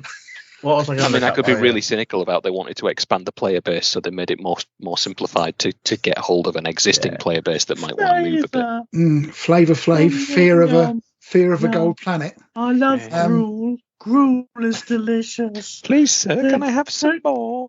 Don't give me the spice. You want more? All right. It's the what's the name? Heteron Guard. Herner Herzog. Beige people with beige. Have you seen any of those, by the way? They're all chosen warriors. Yeah, they're not characters. Sad beige clothes for sad beige children. That's it. Yeah, that's hilarious. Anyway, Caesarean also have that skill, which I've never exploited, to be fair, because I think it's proper cheesy, because they're a hard squad as it is. Unless I was playing Gareth again. I think by the sounds of it, Gareth deserves everything he bloody gets. There is a certain amount of truth in that. Mr. Has been echoed down the years. Anyway, he was basically used to be our when we used to have the naughty list. Pretty much Gareth, boom, straight in. We just who's coming to the event from last year, put him on there. So anyway, this one is something where I think Wurzel may get a little tug of his forelock, as it were. So the Angel's Wrath, Rite of War. Oh God, here we go. It's about deep strike. I'm strapping in. Exactly. Strapping on. It makes all flying vehicles automatic. Family-friendly show. Come on. Sorry. Makes all flying vehicles automatically come in on turn 1 from reserve. So a Dreadclaw drop pod, right, is a flying vehicle with deep strike. So will it come in on turn 1, and then it says nothing, you can't then deep strike them. For a model with the vehicle unit subtype and both the flyer and transport subtypes, which it has, then yeah. But can it deep strike? I think is the point. But it can deep strike anyway, can't it? Yeah, but not on turn 1. It can't. Yeah, Dreadclaw drop pod. It's got the drop pod rule, which is a reserve roll on turn 2. No, drop pods. Half of all your drop pods come in automatically on turn 1. So yes, it will come in turn 1. It does. Wait a minute. Yeah. Drop pods have always had that rule. It's always part of their thing. Half rounded up, come in on your first turn. It's a true story. That is always how they've worked. And if it has Yes. changed, it will be the first time they've ever changed it into something else. Let's But I am find willing out, to shall accept we? they may have changed Shall we it. find out, Mr. B? So- You sound very convincing, but I think you're completely wrong. Let's. I'm going to get the book now. I thought you might. Oh, look, God, I've he's got getting angry. serious now. He's Why did you replying say- with literature. You've made him stand up. No, I've you've never made seen him stand do up by that saying have an ever. opinion. This is your fault. You're fundamentally to blame for this, Rob, by goading him into Well, action. Look, he's not moved so quick in 25 years. You're not bothered. You're bothered about painting. Michael's just moved and he's got an opinion. Chris will be calming down next. Hang on, I am the least angry person here. What? Never At mind the an moment. electric. Hang on, copy. no. Never mind an electric. I think someone else very much takes the baton. of I the think you're angriest probably right, person actually. I've got to say, on if this we were going to, podcast. in the Thank you list of very much. angry people, I think there was one person amongst us that, spoiler alert, it's not Mr. B. or has the surname Mills. Yeah, So, who may have taken Legion that Dreadcore mantle. Strop Pod has the special rules. Where is it? It is a Dreadcore Drop Pod. Legion Deep Strike. It's got Deep Strike anyway. Dreadnought Transport. Initial. Oh, that's a Dreadclaw. Yeah, the Dreadclaw is what we're looking at. What's the Dreadclaw? Where's the unit type? Flyer, hover, transport. Oh, this is interesting. Maybe it doesn't have the drop Dreadnought. Doesn't have assault, because the only way you can bring it is if you use. Orbital. what rules has it Oh, got? wait a minute. Here we go. Yeah, it doesn't have deep strike. Where it is? Oh, it does have Deep Strike. It's got I'm Deep sorry. Strike right there. Drop. Is there a drop pod rule? No, there is not, Mr. B. Ooh, this is definitely This is definitely orbital. It's in the assault. Angel's Wrath right of war is where how you get it done. Yeah, I'm gonna have to get the rule book now. Oh, God, he's getting up again. So There is He's there's WD-40 flanking and there's is- deep strike, right? There are two ways of getting reserves onto the battlefield. There is no.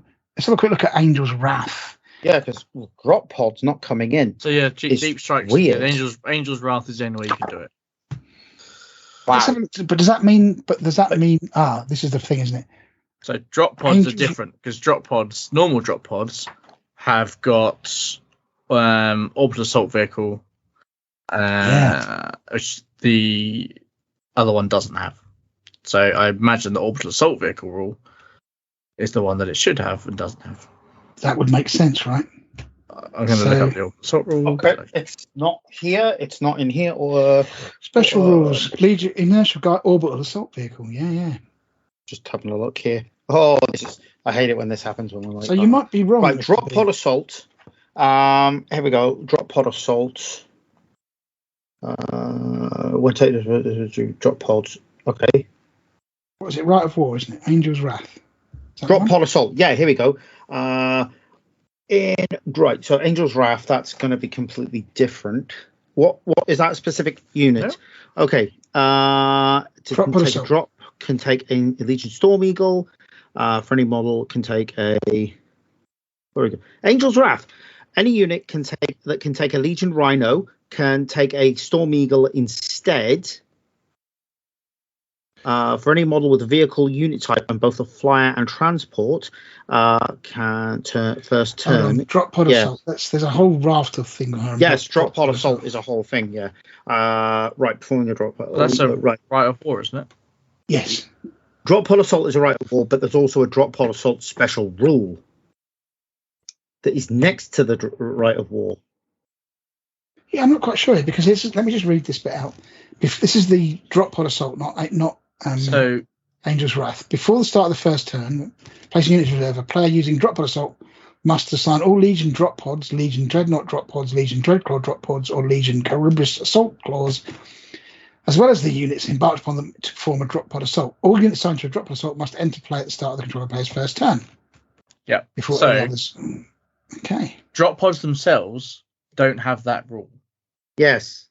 So in theory, Mr. B and myself and Rob were all wrong because the old rules of drop pods, half having to come down at the start, doesn't They will come get down. applies anymore. Though they don't come down turn one. Normal drop Yeah. pods, bear in mind, in a normal list, used to all half would come down. So Yeah. now it would all be turn two reserve roll. Yeah. Yeah, here we go. It's in drop pod assault that they must deploy by means of drop pod assault. So the rule is still there. It's just only accessible via a right of war. That is interesting. Yeah, Dreadclaw has a vehicle. It's a flyer and a hover, and it's transport. So in Angel's Wrath, yeah, it's going to come on. So anyway, it's going to turn on first turn. Yeah, it's the only way. That is. Ooh, drop pod's not having drop pod assault. Ooh. Okay, yeah, that is weird. Okay, I'm still still more confused. I think when I started this conversation. So what are you confused about? Yes, the answer is yes. All flying vehicles can turn on. Dreadclaw can, because they can fly. So they're, for Angel's Wrath, and they can come on via Deep Strike on turn 1 in that instance. Yes. But if you had a normal drop pod, that could also come in on turn 1. But don't via flyers... drop pod assault. Does the drop pod have the flyer special rule? I don't think it did. No, this is for the drop pod assault, not for Angel's Wrath. Yes, it can for drop pod assault because it can be selected. So why would you? I'm not quite sure why you wouldn't use drop pod assault then if you wanted, unless you specifically wanted something in the Angel's Wrath. Because if you take drop pod assault, you couldn't take a. Angel's Wrath is more for flying cavalry. You want your stuff to come on in a You want your stuff to come on in to the Ride of the Valkyries, rather than you're dropping people into place. So you're coming on from the edge and you're going to specific, other than. Does that make any sense? Oh yeah, they're coming automatically. Yeah. Okay. So drop pod assault is you're essentially deep striking people into a particular position. Angel's Wrath is you're bringing the Storm Eagles on differently. Yeah. I'll give that a read because I'm not. So you could bring the Storm Eagles. You could bring Storm Eagles on turn 1. Yeah.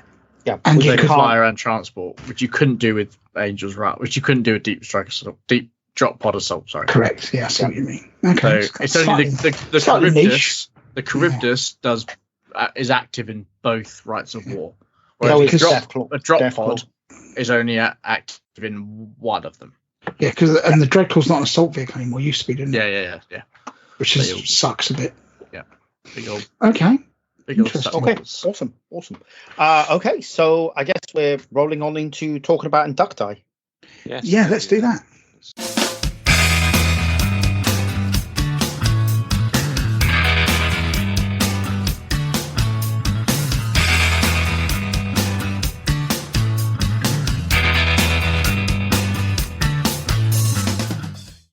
So it's time for the meat of the episode and a number of veg of your choice. The Legiones Inductii, not now purely associated with howling madmen in white and blue armor and a particularly hated apothecary who was everywhere. This is my World Eater apothecary face. Yeah, it's about as it's almost as savage as your teleportation transponder face. No, that's more like hidden hands. Yeah.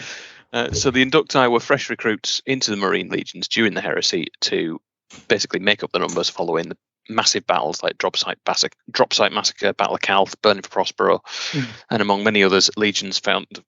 Among many other similar kind of battles, legions found themselves severely depleted of manpower, and to continue fighting, each legion implemented their own methods of widespread recruitment, fast tracking, all the kind of implantation and gubbins like that to get as many suitable candidates as possible to replenish their losses. However, as time passed, these Inductii... So were these just it's not like they got Tiny Tim off the street and went, right. Yeah, that's what I was going to say. I mean, what did they do? Say, sort of press gang people. Have some grog, sir. No, it's not quite that. Yeah, it's like normally. Would you mind coming and inspecting my hover bike?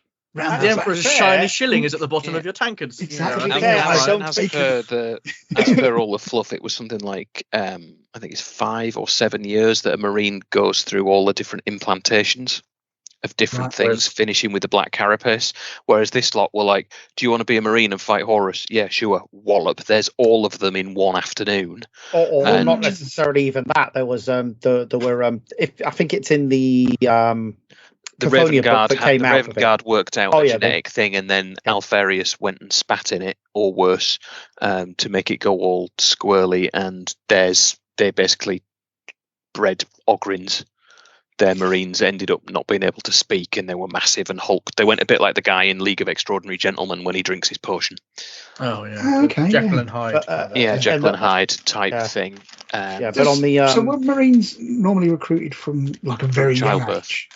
Whereas these were kind of like fully formed. They'd be no, they weren't adults. They were still the same age. Prepubescent teens, but they were. It was literally they just sort of ignored any of the recruitment criteria. So they were like, right, you're a bit suboptimal, but you'll do anyway. You think, but you can I've hit heard that somebody line with a before. chain Trust me. So it was teenagers they went and recruited. Many teenagers. Yeah, no, that's what it's always been. That you can't be you can't start the marine implantation process if you're a biological adult. You have to start in biological childhood. I mean, they can. So they wouldn't even be able to dupe you in with the old grog trick. Then they'd have to be hey, do you want to be in this TikTok video? Yeah. Well, yeah. I mean, they can here, come and look at my Pokemon cards, and then they can do stuff to adults, but it ends up resulting in someone that is. You end up with Corpharon, and look where that ends. Or Lufa. Oh yeah. The two adults they tried to turn into Marines, Luther and Corpharon. Look how well that worked. Didn't the Wolves try to do it with some of their? Some of the original Einerjar were like that. Yeah. Okay. So anyway, so long and short of it is they just sort of thought, how can we quicken this process up because we need cannon fodder. Yeah, it was basically a mass recruitment drive, and join the Space Marines, they said. Well, not even that. I mean, they literally did. I mean, if I'm remembering from the book that came out with this new edition, the Cophonia book, the Imperial Fists were literally just going in and sweeping up as many people who were of the right age and just shoving them into the things against their will. There wasn't Denise Richards, Starship Trooper. Now we're talking. Anyway, sorry, that completely. There wasn't me up for the mobile infantry. There wasn't any choice. It was just like, yeah, you are joining the Imperial Fists, no matter what you want, what you think. You're one of us now. Yeah, we'll stick you in a hypno cask and you'll stop disagreeing after half an hour because we'll just wipe your brain. But basically, you ended up with substandard Marines. Okay, and this is the point we get to. So so they are kind of they're the same but slightly knackered, or some kind of fault, effectively. Is what basically, think just different. Basically, different. You've got your Marines are like your SAS kind of guys. The Inductii are like Mike from Spaced. Yeah, pretty much. Beautiful. That's a good thing. Okay. Mike is one of the best characters in the whole thing. That's true. He did manage to occupy Paris with a stolen tank. This is true. Now they do have some very. I tell you, hold on, I've got to put a segue in here. Do you know what I was watching the other week? Cougar Town, and Cougar Town. They actually has an episode. Why? It's actually really good. I really enjoyed it. With the wife, I'm assuming. Yeah, of course. But it is good. It is good. Yeah, but anyway, there's an episode in it, and I thought they did the old, in this episode they did the guns thing in Cougar Town, right? And at the end of the episode, the bloke goes, "I love Spaced," and I looked it up, and it actually was a homage to Spaced. So there you go. Also, Cougar Town was Abed's favourite program in Community. It is in Community, yes. And he's actually in an episode of Cougar Town as well. So he is. Yeah, he actually is in an episode of Cougar Town, and it's actually in Community as well. But he goes and sits in as an extra. Troy and Abed in the morning. Have you watched Community? Me and Lindsay are watching it at the minute. I've watched it, but so the problem is, if you're watching it now, you're missing one of the best episodes they ever did. Because there's good reasons why we're missing it. But the thing is, though, there isn't good reasons, and even the Shirley kind of the book. Shirley talked about it. Yeah, she was like, no. So I think they start shooting the movie this month, don't they? Yeah, do they? But I would thoroughly recommend it. I thought this is going to be nonsense. It's very, very good, Rob. You will love it. But the one episode that's talking about is in Advanced Dungeons and Dragons, which unfortunately is somebody dressed up as a drow, and that And they reference it in a. So yeah, and that's a bad thing. Why? Because he is a Chinese man in black, and even Shirley says in the film that's a hate crime. Yeah, but it's sort of an ironic thing because she doesn't know what Dungeons and Dragons is. Drow aren't paley, waify type elves, are they? No. They're more nocturnian in their complexion. Yes. He is in, to be blunt, blackface. So he's in Drow. He's in Drow attire. Well, yeah. Trust me, if you went to any LARP event in the last 20 years, I mean, as Pratchett puts it, you can't be bothered about colour when there's different species you can hate. No, there is that. But yes, anyway, it's a great episode is really good for the general moral of it. Nerdiness. But yes, and you're right, absolutely. But I think also there are some cracking episodes there. The paintball ones are particularly good. All the paintball ones are good. Yeah. Community was good up until Donald Glover left, I think, and that's. I only watched it. I think he is going to be in the movie. I think he is going to be in the movie. Yeah, I think I stopped watching it after season 3 or 4. I think he leaves, then it goes down the hill, and then they try and replace Chevy Chase with 2 different people, and it doesn't work. And then Shirley leaves, and they try and replace her with somebody else, and it doesn't work even more. And it's gotcha. Yeah. Well, season 4 is terrible. 5 and 6 are much less terrible. Yeah, I don't think I started with a spaced reference, and then literally every program that's been referenced after that, I have not seen a single episode of or even heard Fair of. enough.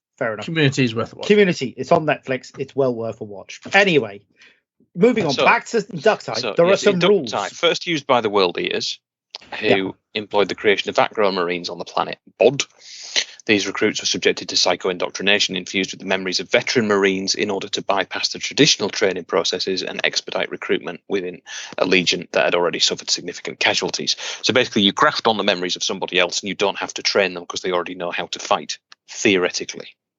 On that. So, with a new unit type, though, what does that mean? Well, they are a modification to either a tactical or despoiler squad, depending on the region. They're a subtype, aren't they? Yeah, subtype. Again, the Inductii subtype, and they get the following special. Well, they're not rules. They get the following things. So they can't be joined by other models or have models assigned to them. So no apothecaries. Screw you, World Eaters, or Tech Marines. Or even any independent characters either. Bearing in mind, no one can join them. No one can join them. They're like a unit of Moritats. All have models assigned. Oh, can't be joined. All models assigned to them. No, you're right. Yeah. Let's just look up. Let's look at Chumley's PDF rules very quickly to see if. Yeah. Chumley. No, Inductii. He hasn't been updated, and these rules supersede his. I mean, I think his Inductii are still around in rule terms, but. Yeah, I think his might be different. Let's find him. No artificer armor. Mardu Sardak. Yeah, Galen Sarlacc. Yeah. Mardu Sarlacc's the Dark Angels bloke. Yeah. Okay. Marduk Cedras. I'll find him. Marduk Cedras, that's him. Units modified with the Inductii subtype gain support squad. So, but they do not compulsory. But they do keep line to keep them happy. They do, yeah. They're still capable of scoring. Now, previous statements suggest the Inductii units are inherently more vulnerable compared to tactical or despoiler units due to their inability to benefit from apothecaries and achieve a 4++. Furthermore, as support squads, Inductii lose the primary advantage of tactical despoiler units, which is their cost effectiveness in fulfilling the troop tax requirement. And additionally, ranged Inductii squads are not directly competing with tacticals, but rather with tactical support squads, recons, and scouts, unless a non-line compulsory troop option is already present through a right of war. The Inductii units need to be significantly superior to their parent units in order to justify their inclusion. Did you get that from ChatGPT, Mr. B? It looks like it. I don't know. I'm like, where did you get that from? Because I have been using tactical insights beyond. I have been using Copilot to help me write show notes better. I knew it. I knew you didn't write Jesus that.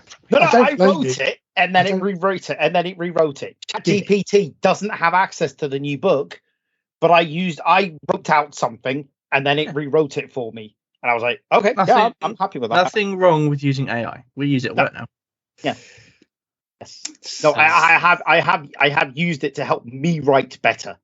Did you that sort of spreading AI scare stories? And again, it's a massive tangent. Did you hear about the simulated drone that attacked its. I told Yes. you. They said it happened, and then they said it didn't happen. Yeah. So one guy said it. One guy said at a meeting, a conference thing. Yeah. Oh, by the way, the other week we did this thing where the AI drone thing was sent up, and then we told the AI drone it had to attack this target, and then the pilot in charge. They then told it, said, "Yeah, don't." Oh no, the pilot said you can't do it this way, which impeded its mission. So it killed the pilot. Therein lies the problem with AI. And then they changed it. They put an extra rule in saying you cannot kill the pilot, and then it did something else. Yeah, basically, it's all these people don't realize that Asimov had the rules that you need like 70 years ago. Totally did. But the problem is that the AI isn't that advanced. All it's doing is making weighted decisions. You give it, it's like a rat, effectively. You know, you kind of go. You get more reward points for doing this. So completing a mission is more reward points than saving people, for example. So it's always going to prioritize that over anything else, and that's where the problems start. Anyway, moving on. Talking of secret US stuff. Did you see today the guy who came out and said, "Oh, by the way, the Americans have got UFOs, intact ones and half intact ones." No, and they're trying to reverse engineer them. And there's been a secret Cold War for alien tech going on since the 50s. I mean, that's science fiction, isn't it? That can't be true. This apparently, according to this guy who was a intelligence officer for the US. Impeccable, unimpeachable character is his career review last month. Sorry. Wow. I mean, that's what people have been saying, right? And you're like, oh yeah, whatever, you crank. But because I mean, all this UAP stuff, like, oh, we've got this stuff flying around, I don't know what it is. Nobody seems to be too bothered. I'm like, what the hell? Because basically, this is the thing. They've been saying that there are a lot more instances of provable examples of UAPs are called now, aren't they? Yeah, and they don't know unexplained aerial phenomenon. Yeah, and so they're like, well, hang on a minute. Now maybe we need to, fess up. Because so, Will Smith and Harry Connick Jr. aren't as young as they once were, and Harry Connick Jr. died anyway. So, Jeff Goldblum's not going to be going up into space. Wow. I have put the link to that article in the Skype chat for you, Graham, to Thank you. peruse.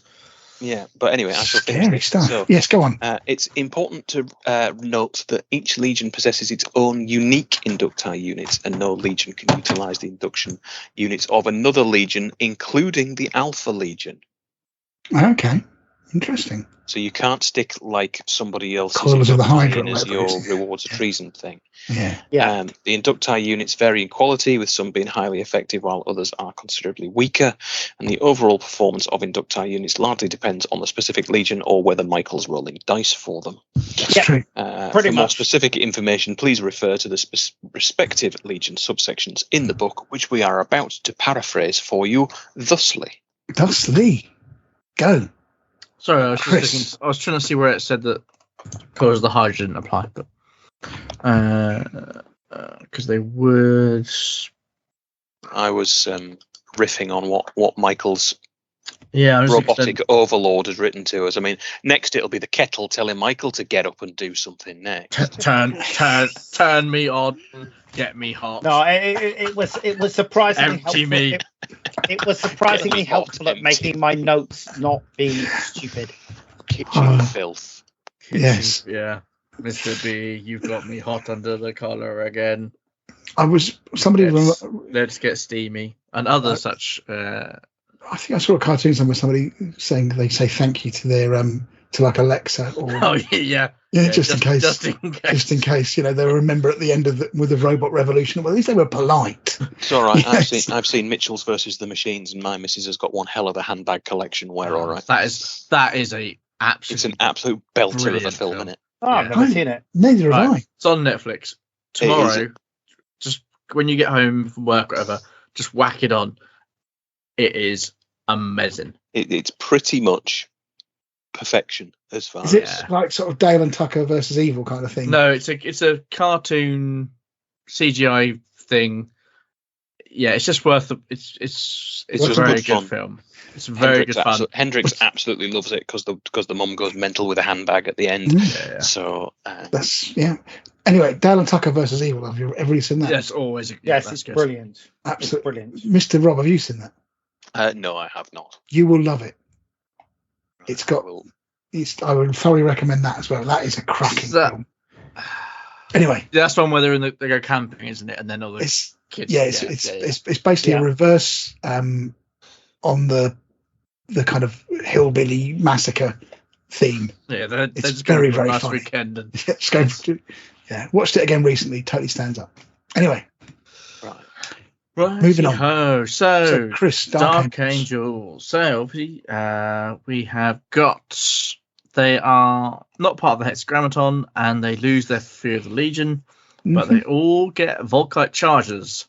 So a line squad with Volkite charges for 100 of your finest points, and they keep Heart of the Legion as well. So super cool. On an objective 4+4. Yeah. With Volkite, which you of course could do with a support squad, but the support squads aren't scoring. So if you had created a squad of these for support, that actually would make it better to make them Inductii. Yeah. Yes. They're cheaper. Yeah, cool. Emperor's Children. So their units are a result of strange experimentations in the coal mine with drugs and stuff. Yes. Fabulous Biles, yes. Enhance their combat abilities through physical modification and drug usage. Grimdark people, Grimdark. Despoilers transitioning into Inductii, they have the option to replace their chainswords with charnable weapons for initial cost of 5 points. Charnable sabers, not bad, but only really good they are rending, I think. 6+. 6+. So better than a normal close combat weapon. They're useful in, they give you +1 to your initiative in a challenge as well, but again, squad's not going to make a huge amount of difference. The Inductii of the Emperor's Children replace the Heart of the Legion rule with Perfection Embodied. So they don't get the 4+ for the Panther on objective, but they get a leadership value of 10 for tests related to pinning and morale in the shooting phase. So harder to pin, so that is useful. However, in drawn combats, the count as having lost by 1. This is basically because they're such perfectionists that they beat themselves up about it, the fact that they only drew. Yeah. So yeah, not bad. Quite flavor flav. Again, morale 10, always a winner. Yeah. For shooting attacks, but particularly for pinning, super useful. Yeah. So yeah, good one, Mr. B. Iron Warriors. So under the influence of Perturabo's intense indoctrination, the Inductii units of the Iron Warriors undergo a transformation that turns them into mechanized beings with just human appearance. These are tactical marines, and they trade Heart of the Legion for Souls of Iron. In Souls of Iron, they basically just become immune to pinning, but they have to shoot the closest opponent within range. Essentially, they're supposed to prioritize the elimination of nearby threats, but if you're firing bolters at a rhino, what's the point? So they're resistant to pinning. They have to shoot the nearest unit. To be honest, I think these are one of the worst Inductii out there. There's not much to them. So, do you have to shoot at something you know you can't do anything, can't hurt it? Yes, you have to shoot at the nearest unit. Must target the closest enemy unit. Yeah. So you could. Let me have a look at shrapnel bolters. I can't remember what they do. I think they just add pinning. They're pinning with less range. So yeah, you could just kind of kite them about with a rhino. Effectively. Park a rhino in front of them and just go. Yeah. Exactly. I mean, we're talking about tactical marines, so they're going to be in a rhino or some sort of transport, and then you get them out near enough. I think losing Heart of the Legion and the fact they have to shoot at whoever's nearest, it's not. They're not great. I don't know. Immune to pinning. Hang on. So they have to shoot the closest enemy unit possible that is within its line of sight and is a valid target for a shooting attack. But even a rhino, even if they can't hurt it, it's still a valid target. No, it's not. Yeah, it is. No, it's not. So because you can't hurt weapons are it. useless kind of thing. Yeah. It's not a valid target. Unless its rear armor is exposed. Yeah. Then you can do possibly. Anyway, what about the White Scars, Rob? Even if one can see its rear armor, it is a valid target. But in other cases, the White Scars, I think a valid target is something you can actually like. Yeah. But I suppose you could kite them with a dreadnought if you wanted to. Dreadnought, totally. Yeah, totally with the Laugh at it. Anyway, White Scars, so these are despoilers. So they lose Heart of the Legion and they get Proof of Valor instead, which allows them to roll a 5-up damage mitigation roll when fighting enemies with weapon skill 5. And if they survive and don't fall back, you get a victory point. It's 5 or more. So Wow. Yeah, weapon skill 5 or more. Yeah, weapon skill 5 or more. So the 5+ is better than a 5++ because you get it against instant death. You get it against anything. You pass 1, you get a VP. You don't get 5++ against instant death though if it's strength 8 because it's instant death. It ignores damage mitigation. But you get this against instant death. Does it say that? It's a damage mitigation roll. Yeah, you don't. Yeah, it's not like an invulnerable save. No, it's not an invulnerable save. That's what I'm saying. So damage mitigation, it's still, if it's instant death, you don't get damage mitigation. So if it's No, true. Yeah, no, my bad. On no, that one. it's an easy one. I wrote that pass out. 1 5-up, you get a victory point. But yeah, No, if you survive survive, 5 and don't fall back, you get a victory point. You still get a victory point. You could still potentially rack up quite a lot of victory points if you put these guys in deliberately hazardous situations.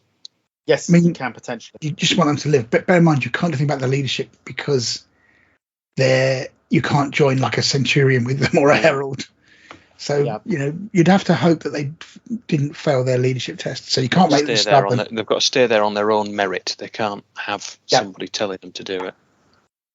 So I mean, I guess if you put it's only at the end of the battle. So okay, so a 20-man squad may be enveloping a 5-man Terminator squad squad or something. Yeah. No, they have to have weapon skill 5 at spawn. Yeah, weapon skill 5 or more. So Terminators. So Terminators or something along those lines, you could probably get away with it. And victory points are hard to get. So, not bad. But, the damage mitigation is pretty cool.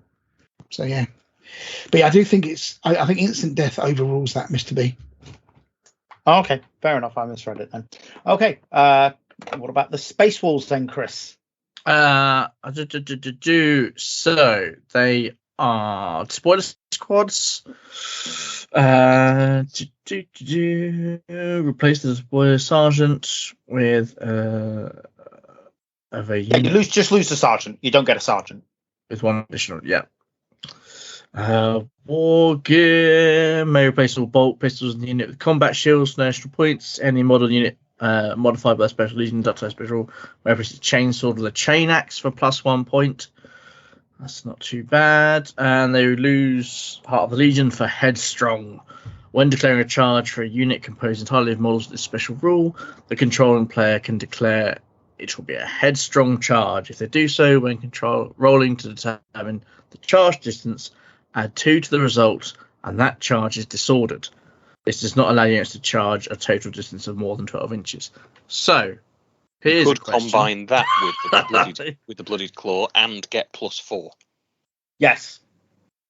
You already get +2 with the bloodied claw. Up to a maximum of 12. +2, So crikey. You would get +2. You get +2. +4 to the charge. Yeah, and +2 to the move. 2 to the move. Yeah. Wow. Yeah, so you could get +6 if you use the advanced reaction with these guys. Yeah. And you've already got the ability to run and charge already. Oh yeah, with a load of chain axe guys. I like the idea. I like the idea of these some chain axe wielding nutters in grey. Wouldn't take the shield though. Give yourself a 6+ invulnerable save. I think an extra attack is better than 6++ because it's a disordered charge. That's got nothing to do with where. Oh, I get what you mean. I want more attacks. I don't want to lose attacks. I'm already losing it because it's a disordered charge. Why take the shield? I can keep an extra attack. Because if you're dead, you don't get to make any. That's is the key point. Dead DPS, there's no DPS. Have you never raided, boy? I still really do think. I know what you mean. But you've got to put them against something with an equal or lesser initiative,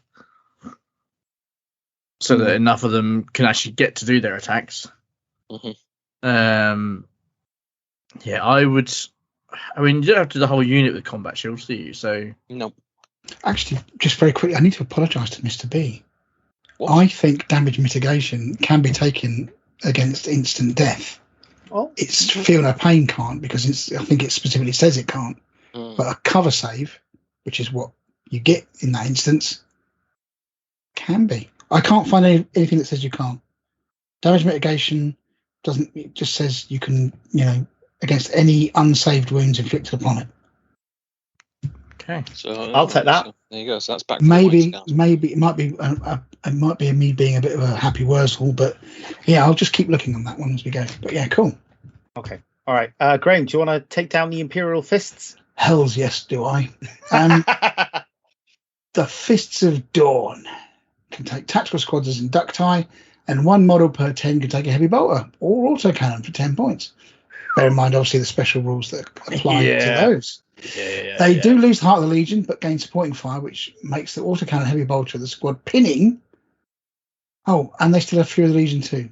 Because why not? Why not make them really, really good? Oh, I know why. Because they've been Imperial Fists and they get everything. Because that bolt gun is their life. That's why. It's fine, but it's not like super great. But do you not think so? Okay.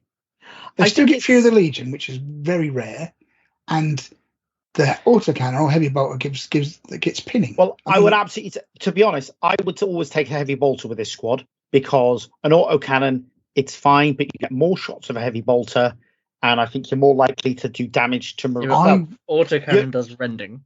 Exactly. Yeah, autocannon can damage vehicles because they're rending. Heavy bolter can't take a rhino coming towards you.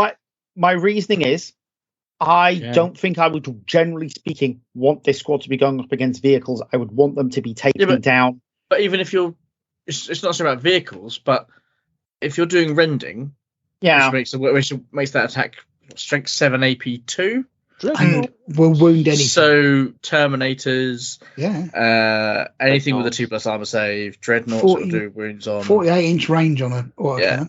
Fair enough. I just look at this and I'm like, here's the thing, Mr. B. If you've got the bolters, the heavy bolter isn't going to make a huge amount of difference. Yeah. Right. Whereas I just think it's more autocannon. Yeah, more shots maybe, but the autocannon does give you a chance to affect more targets. The heavy bolter will shoot the same things as the bolters. Yeah. Exactly. Okay, fair enough. It doesn't give you tactical flexibility. And what's armor 12 at the front? Is a rhino armor 12 at the front or 11? 11 at the front. Most things are armor 13, so it could still do it on a 6. And it can actually damage a Spartan if you rolled a 6. Yeah. That's okay. But yeah, I mean, armor 12, there isn't a huge amount of armor 12. I'm trying to think. Bear in mind, you're shooting that thing on 2 pluses because. Yeah. And it's like I say, it's 2 shots, strength 7, AP 4. I think it's about. I would always take an autocannon over a heavy bolter in that instance because of that. Chris says tactical flexibility. It is right, Mr. B. You're saying you wouldn't want them to be going up against a vehicle. Well, that's exactly why somebody will put a vehicle up against them. You don't get the choice sometimes. Okay, I'll take on the Night Lords. So these Inductii retain more of the dog-eat-dog mentality, which is prevalent in the hive gang culture. They haven't basically had that beaten out of them as much as the normal Night Lords. Everyone's had it beaten out of them? Sorry? Well, you can't tell. More so, considering the nature of the Legion, that's saying something. When despoilers become Inductii, the sergeant takes 1 less leadership, so he reduces his leadership by 1. The entire squad replaces their chainswords with shivs, and they they get a strength equal to the users with breaching 6+. They get rid of the Heart of the Legion rule, and they take on unscrupulous murderers. Now, with this new rule, if the sergeant of the Inductii unit is engaged in a challenge, players can roll a d6 for up to 2 of their Inductii models. On a result of 2 or more, these models will attack the enemy challenger with their knives and resolving the attack. Initiative 10, yes, as per normal rules. However, if they roll 1, they instead attack their own sergeant. Nice. It's fluffy, but it's a liability. That's not a marine unit. That's bloody orcs, is that? It is basically. I like it. I would absolutely take some of these if I was playing Night Lords, just because it's so fluffy. You know, they're violent, they're treacherous. It's just that's Night Lords. All right, then, Rob. What about on the other end of the spectrum? You've got the Blood Angels, who have not been exposed to the teachings and self-control and artistic influence culture by some years. So they've basically regressed.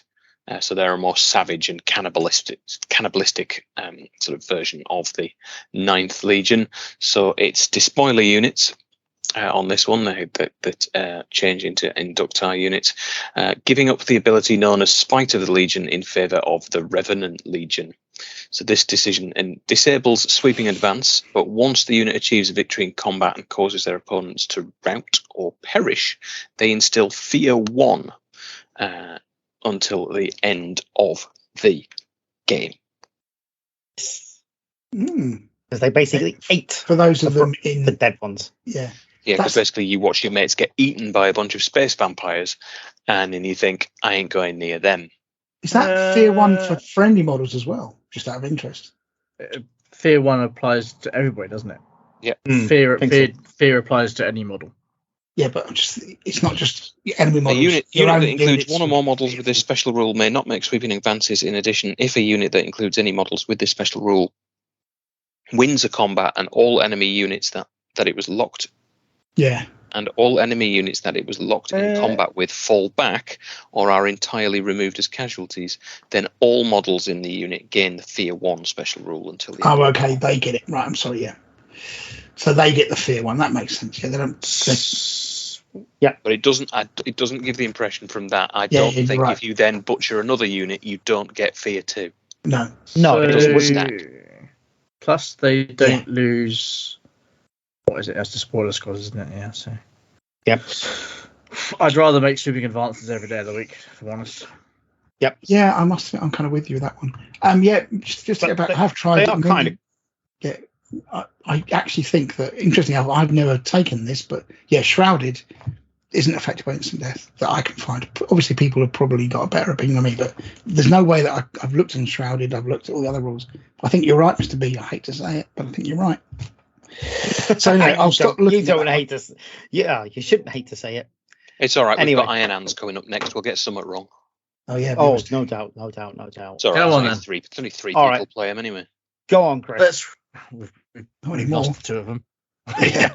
Right, Iron Hands using Inductii. So, they are tactical squads. All models modified. Iron Hands to gain the heavy and Inductii subtypes.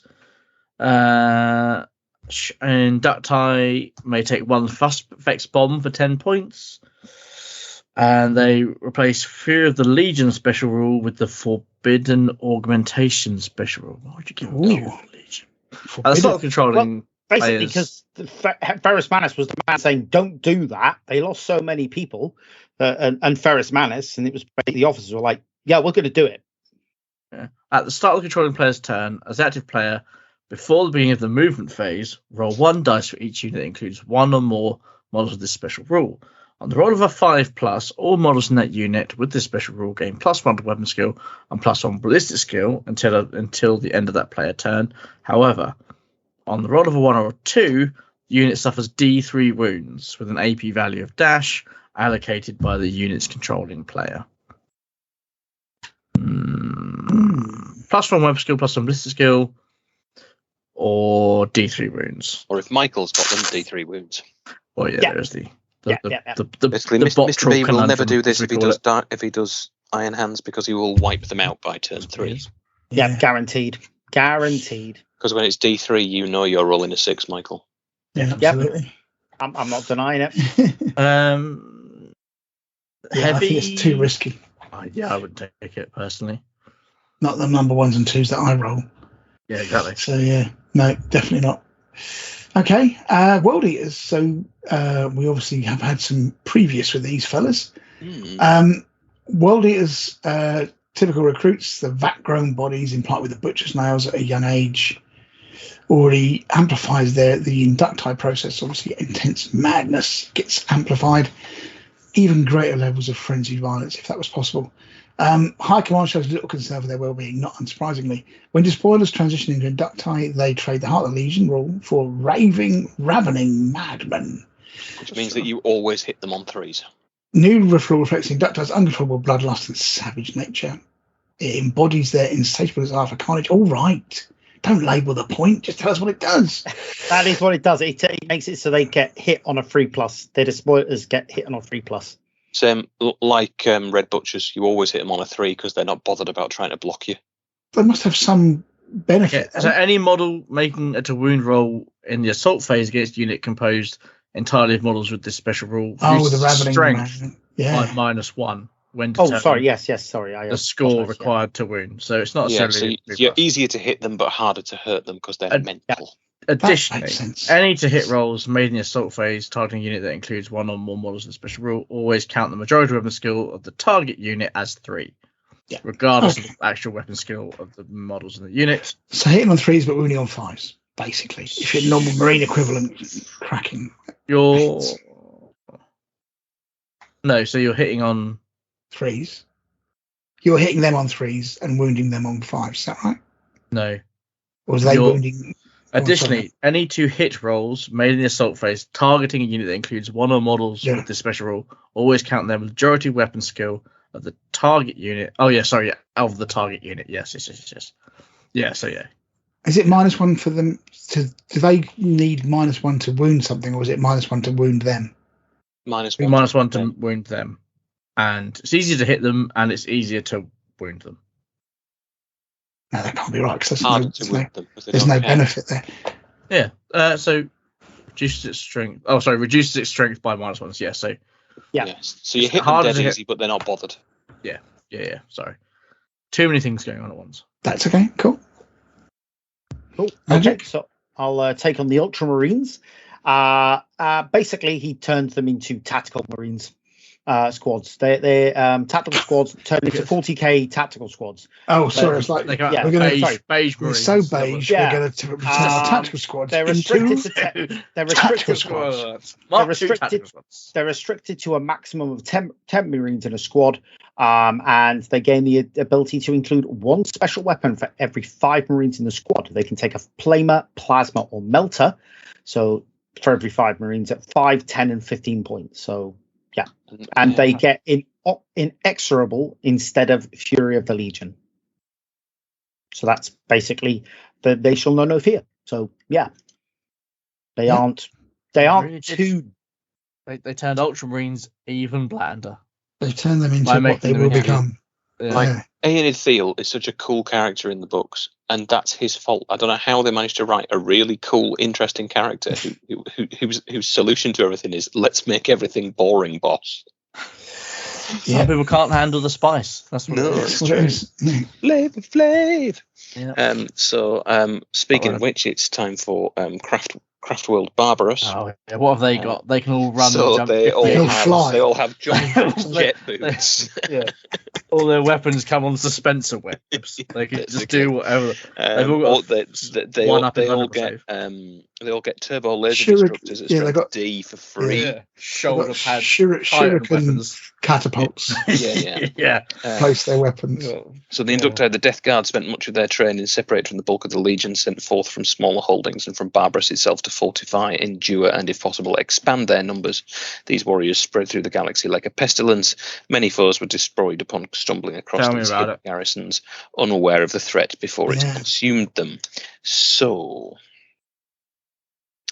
it's the tactical squad that you change. Mm-hmm. For every 5 models in the unit modified, one legionary may exchange his bolter for an Alchem Flamer for 5 points. And they replace Heart of the Legion with Barber and Resilience special rule. That sounds rubbish. And when a model with this special rule suffers an unsaved wound by a character called Chris, he just ignores it because it gives him something to talk about. Now, he can make a special Barber and Resilience roll to avoid suffering the wound. Barber and Resilience rolls may not be made against wounds that have the instant death special rule. Oh, good. Roll a d6 each time an unsaved wound is suffered. If a unit with this special rule includes 10 or more models at the start of a given phase, this rule has no effect. If a unit with this special rule includes less than 10 models at the start of a given phase, then on a roll of a 6+, the unsaved wound is discounted. If a model with this special rule If a unit with this special rule includes less than 5 models at the start of a given phase, then a roll of a 5+, the unsaved wound is discounted. Treat discounted wounds as having been saved. On any other result, the wound is taken as normal. This is a damage mitigation roll. Any model may make only a single damage mitigation roll of any type for any given wound. So yeah. Well, so of course they came out poorly, didn't they? Yeah, of course they did.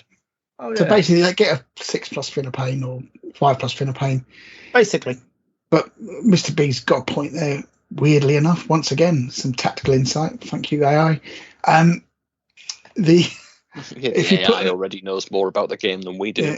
The Apothecary with Heart of the Legion gives you 4++. So obviously, I've got an objective for that. But below 5 models, I mean, a 6+ damage mitigation, and you're not scoring. I'm not sure actually it's worth it. I think the jetpack boots would have been a better choice for them. For once.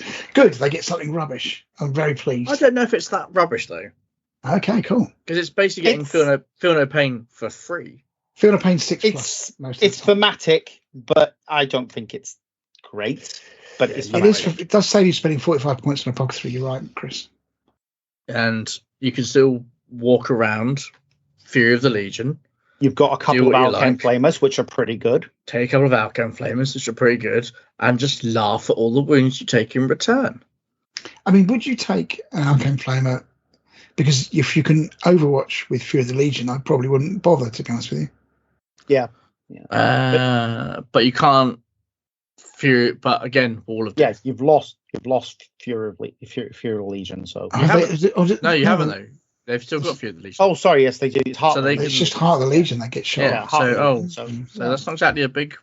Not a big loss. No. Okay. Well, what about the Thousand Suns then, Chris? What about them? Bunch of mischievous so-and-sos. So I was trying to find an Alchemy Flamer to get myself more angry before I go to bed in an hour. Magnus was right. Magnus was right, absolutely. Thousands Inductii, having suffered the devastating consequences of the burning of Prospero, receive only basic psychic who did training. that again? What bunch of psychopathic, non-art appreciating, upstanding, fine, Emperors, self-aware lapdogs did that again? Yeah. Oh yes. Anyway, go on, Chris. Sorry. Someone get a squeaky toy and chuck it out of the car. Yeah. Get bent, a pair of you. With the Legion in ruins, they are left with limited resources and cannot afford to be selective. When tactical marines become inductii, they relinquish certain abilities in exchange for a psychic power that grants the squad breaching 6+. Well, that's not shabby. Lose access to Asphyx bolts, Fury of the Legion, and minor arcana. However, they gain a psychic power that enhances their capabilities in close quarters combat. This psychic power allows the Inductii squad to make a breaching 6+ roll, enabling them to potentially overcome any enemy defense during assaults or sieges. If the psychic test fails, the psychic user suffers the perils of the warp, which inflicts D3+ wounds instead. It's only on one model that takes D3+ wounds, bear in mind. It's not. Yeah. So old Chef in the corner there is just going to take 4 wounds and suffer. Yeah. This reflects the inherent dangers and uncertainties associated with psychic powers. While they may not possess the full range of abilities and training of their Legion, their psychic potential and specialized role in breaching enemy defenses makes them a valuable asset on the battlefield. Yeah, Asphyx shells, if I remember correctly, weren't super amazing. I think they gave them shred. Yeah. Breaching is better than shred, I would say. Minor Arcana, though, losing that was I mean, they're not amazing, the minor arcana. No, you're right. So yes, it's a bit of a fall, but I would say be able to do breaching is a definite.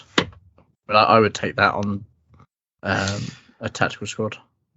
Yeah, I mean you're fishing for a lot of sixes, mind, but yeah. Yeah, but who isn't? Who isn't? Good point. All right. Yep. Sons of Horus. So their inductii fully embrace the gang culture that values strength above all else. So when spoilers become inductii, they have the option to replace their chainswords with chain axes, which is great for a point apiece, 10 points on a 10-person, 10-man squad, giving you strength 5 shred rather than strength 4 shred.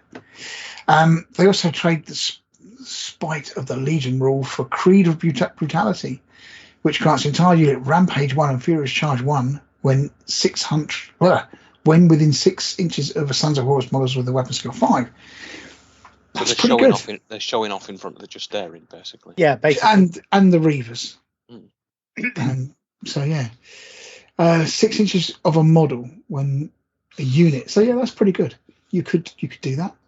And if you're using the Reaver, the Black Reavening, they then get Rage 2 if they more than one model charges. Yeah. One unit charge. You've also got Justaran, Dreadnoughts. They've got characters. 5. Characters. Veterans. Yeah, absolutely. Yep. So yeah, very cool. Keeping them together within 6 inches is a little bit of a bind, but yes. Enhancing the Inducti's combat prowess, they increase strength coupled with the bonus from Furious Charge. Strength 6 on the charge with chain axes. And yeah, quite a few attacks as well. Not bad. Them and the Wolves one is pretty useful. I mean, it's kind of situational because you've got to stay within 6 or something, but you're like saying is to be a Dreadnought, keep up with them, no bother. Yeah. You don't want to be 2D Dreadnoughts, because when they go bang, they tend to go bang with a vengeance, but even so, that would totally work. Would that apply if they're in the same combat? Yeah. So, you could bundle them in, bundle a Reaver squad in. Yeah. Yeah. The only thing you do lose Spite of the Legion, which is pretty good, which is the one that makes it -1 strength against them. All Sons of Horus. But yeah, not bad for some crazy madmen. I like it. Not Sons of Horus, both they do, Reavers, Justaran, Dreadnoughts. So yeah, I think that's a good one. That is actually a good one. Okay. So Word Bearers, they basically say, hey, we like chaos. We're throwing it all in. So they basically take the spoiler squads, and they basically take Heart of the Legion, lose that, and they get empty vessels instead. And basically, they every turn they're playing, they roll a d6, and if the unit has for every Inductii unit, if the unit has successfully destroyed an enemy through sweeping advance or melee combat, they add 1 to the roll. And if the Warlord has been slain, add another +1 to the roll. That's the enemy warlord, that is. And if the result is 5 or higher, the Inductii unit summons demonic reinforcements. But it means that unit suffers D3 wounds at AP dash, but they become corrupted, embracing the chaotic powers that have been bestowed upon them. And this gives them Furious Charge 1. So enhancing their melee capabilities. So yeah, that is pretty nice.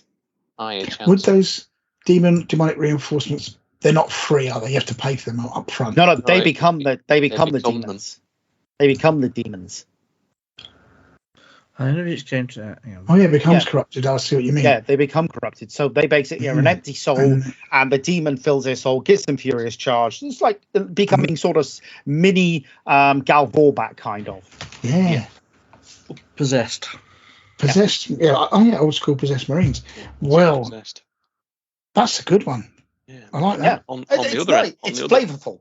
On the other end of the pastoral scale, you've got salamanders. Oh yeah. Who, following the events of Istvan V, the scattered remnants of the salamanders took to recruiting from worlds liberated from traitor oppression.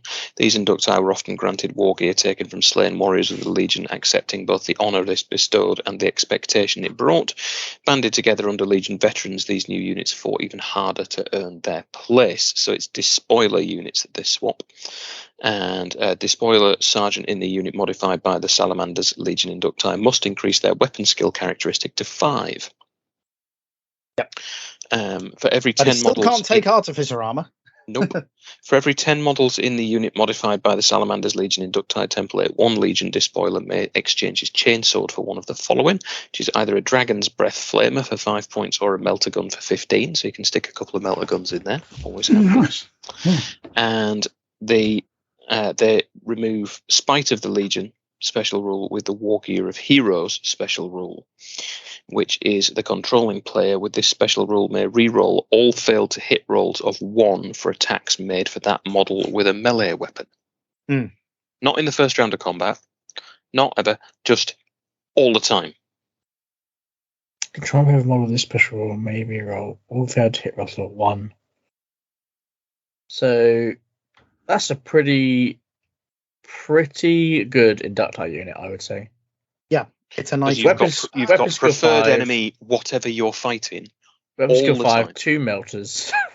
Yeah. The only thing I would look at that and go, I wish it was different, is just the fact that the sergeant can't take artificer armor. Yeah, but that's all of them. Yeah, because he's a normal sergeant. That's all I'm saying. Okay. Yeah, just because he is a normal standard sergeant. That's right. You can't give them any gear, can you? Nope. Is it the Inductii? Did we mention that? You can't give them. They haven't got any other upgrades. Yeah, unless their rules give them. Yeah. No, yeah, you can't. You can give them the other stuff that the sergeants get, but you can't give them artificer armor. Yeah. So you could give him a power fist. Can you? Or a thunder hammer. I thought you couldn't give them anything. Or am I just? No, you just can't take artificer armor. Yeah, that's pretty much it. They can take the standard stuff that the unit can take. Okay, got you. Some Inductii templates will add, remove, or replace war gear in the base unit entry. If a template removes or replaces war gear, which can normally be exchanged in the options of the base unit entry, those options are no longer available to the unit. So why can't you give him artificer armor? Because it says Inductii units. Inductii can't. Following rules apply to all models with the Inductii subtype. No model in a unit that includes any models with the Inductii subtype can exchange their power armor for artificer armor. Gotcha. Next bit down. Cool. Yeah. Okay, cool. Yeah, so then we've just got the Raven Guard. Sorry, bear because I moved on to something else. Raven Guard. When Raven Guard Tactical Marines transition into Inductii units, they trade their Heart of the Legion rule for Unchained Conviction. This new rule grants them the ability to resist being pinned by the enemy. Instead of becoming pinned, the Inductii unit must move a distance of 7 inches away from the source, causing the pinning test. The movement continues until the edge of the table is reached. It's important to know that if the Inductii unit was attempted to charge while being pinned, the charge would fail due to the movement imposed by Unchained Conviction. This rule reflects the Raven Guard's guerrilla tactics and their ability to swiftly evade unfavourable engagements. See, this I think is pretty good because pinning happens so frequently in this current edition. It can. I don't. Night Lords and stuff. Yeah. I mean, the thing is, though, if you're, I suppose you can still take reactions, which is a good thing, but at the same time, you're moving 7 inches away, which means that unit can just have a good old turn of shooting at you on its turn. Because you might be trying to tie them up. It's an odd one. If this would do not move any further, so they don't. There are no further effects. The unit is not pinned. Yeah, I'm not sure about that. All round, the more I read it, the more I'm less sure. No, fair enough. It's a bit. Fails a pinning check. I'm trying to think what would pin you. Yeah, because you can't. Can you be pinned? You can be pinned in a charge. Yeah, it's odd. I don't know why you would. I don't know what the benefit there is to taking it over. You can't be pinned in a charge. I don't think you can't take leadership tests. Yeah, exactly. That's what I was thinking. So I don't know what the point of it is. Yeah, weird. Okay. The ability to resist being pinned by the enemy. Instead of becoming pinned, the Inductii units must move a distance of 7. Yeah, causing the pinning test. So I guess if you would have got pinned by some shooting attacks or sniper rifles, you just move 7 inches back. That's it. Yeah. Okay. Yeah. You don't take leadership tests for being charged. For being when you're charging, you don't. From Overwatch, basically. Yeah. Yeah. But yeah, I can see them, long range shooting, falling back and getting out of the way or what have you. So that's cool. Alpha Legion, God, that's a huge one. Thank you, Doctor. The Alpha Legion Inductii have managed to grasp some trademark deviousness of their Legion, despite their relatively inexperienced. Tactical Marines from Inductii, they trade the Heart of Legion rule for the Treacherous Lure. Treacherous Lure. Now, he was a oboe player. No, jazz oboe player. Jazz flautist, wasn't he? Flautist, clearly. The new rule. Do you see their concern that the recorder's going to go extinct? I don't see why that's a problem. I don't see why that's a problem. No. Dunno, Yeah, stay but away. you're a parent, Rob. So of course you don't see why it's a problem. Yeah. I'm also a massive Blackadder fan, which means it might be a problem. Oh, yeah, that's true. Isn't the beginning bit of Steroid Heaven done on the recorder? Anyway, No, absolutely. yeah. The new rule grants them a unique advantage while preventing the enemy from targeting them with shooting attacks during the first turn of the battle. Wow. However, it is important to note this ability does not work against intercepted units, and they're still vulnerable to damage from scatter blast weapons. So basically, you can't target them with a shooting attack in the first round of shooting. Nope. Wow. Which means they can move and run and get into somewhere and get bedded down potentially really quite quickly, and then you've got an issue getting them out because they're still scoring, they're still lying. Yeah, or they're going to line themselves up for a charge or something. So yeah, Treacherous Lure provides strategic flexibility and tactical advantage to the Alpha Legion on Inductii. By utilising the newfound tricky, they can effectively evade enemy gunfire first turn. Systems are more favourably on the battlefield. Yeah, I agree. Particularly advantageous when combined with their subsequent actions in later turns, such as utilising Fear the Legion, planting a powerful barrage on a nearby enemy unit. Yeah, I agreed. Plus, they always appear to be 2 inches further away as well, so getting them back could be difficult. May vary depending on the tactical battlefield situation and the opponent's army composition. Tactical is to hold objectives where they may not be targeted anyway. The benefits of Treacherous Lure may be limited. Agreed. However, more aggressive and mobile playstyles, this ability can be a valuable asset in executing tactical manoeuvres, gaining an advantage. Yeah, I like that one. Extra layer of strategy and deception to the Alpha Legion. Yeah, that's a good one too. Yeah, the Alpha Legion have got a nice one there. But I guess the question is, where would you, when to sort of sum up the Inductii, other than for flavoursomness, when would you ever take them? I would take the Space Wolves one, yeah. The Wolves one I would take. But you still need to put your tactical squads in or something with... Oh dear, I've got to take Grey Stalkers and Grey Slayers. Of course. What a shame. Yeah. Well, that sucks, doesn't it? Take this additional assault unit with chain axes with a 6-inch charge, potentially. Sons of Horus one's good. Alpha Legion one's good. Imperial Fist one's good. There are some are a bit there. Some are, I like the World Eaters one. I think that's pretty cool. Salamanders one's not bad.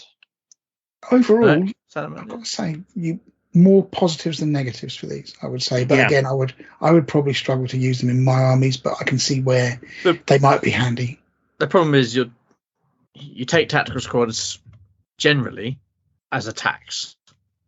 You do. And you're going to, the ones where it applies to tactical squads, you're still going to need your tactical squads. Yeah, but you can't use these for compulsories. That's exactly it. Yeah. So that's what I mean. So you're going to have... you're taking an additional tactical squad you probably don't want. Yeah, exactly. For a squad that's kind of good, but probably not as good as an elite choice, which is probably a little bit more expensive. Yeah. But then, unless you're Space Wars, of course, when your troop choices are phenomenally good out the bag, you don't need to worry about it, do you? I think. Yeah, because then you're like, well, actually, I've got to paint more infantry when I've got amazing infantry already. I could just paint some tanks. Cheap alternative, I think. Some armies are better at smaller point costs. They could be useful. Yeah. But also the other thing that they would be super good for is, weirdly enough, armored spearhead.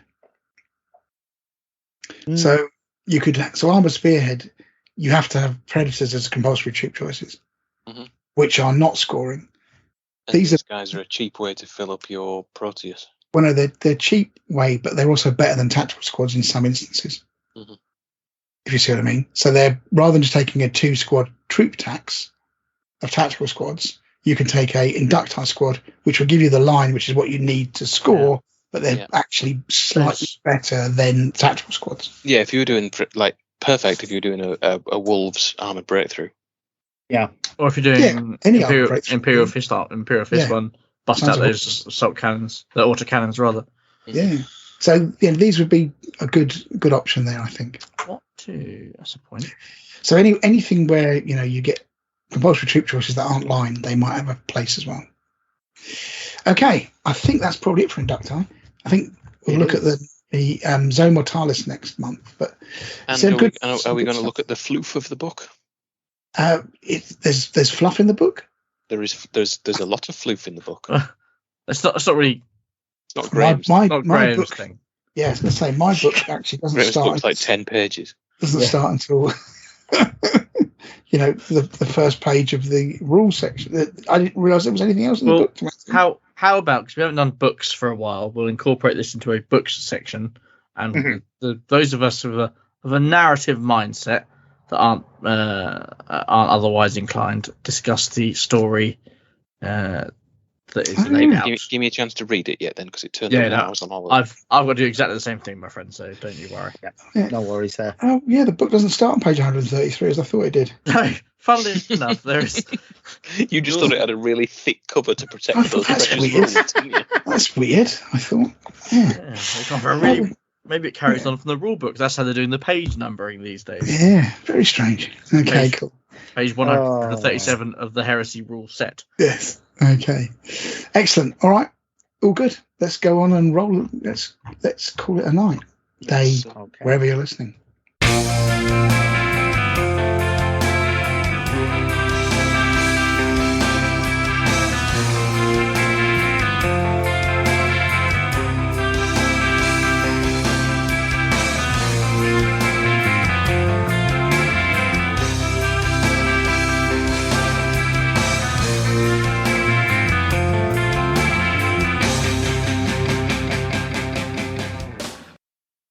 Good. So it's reached that time again.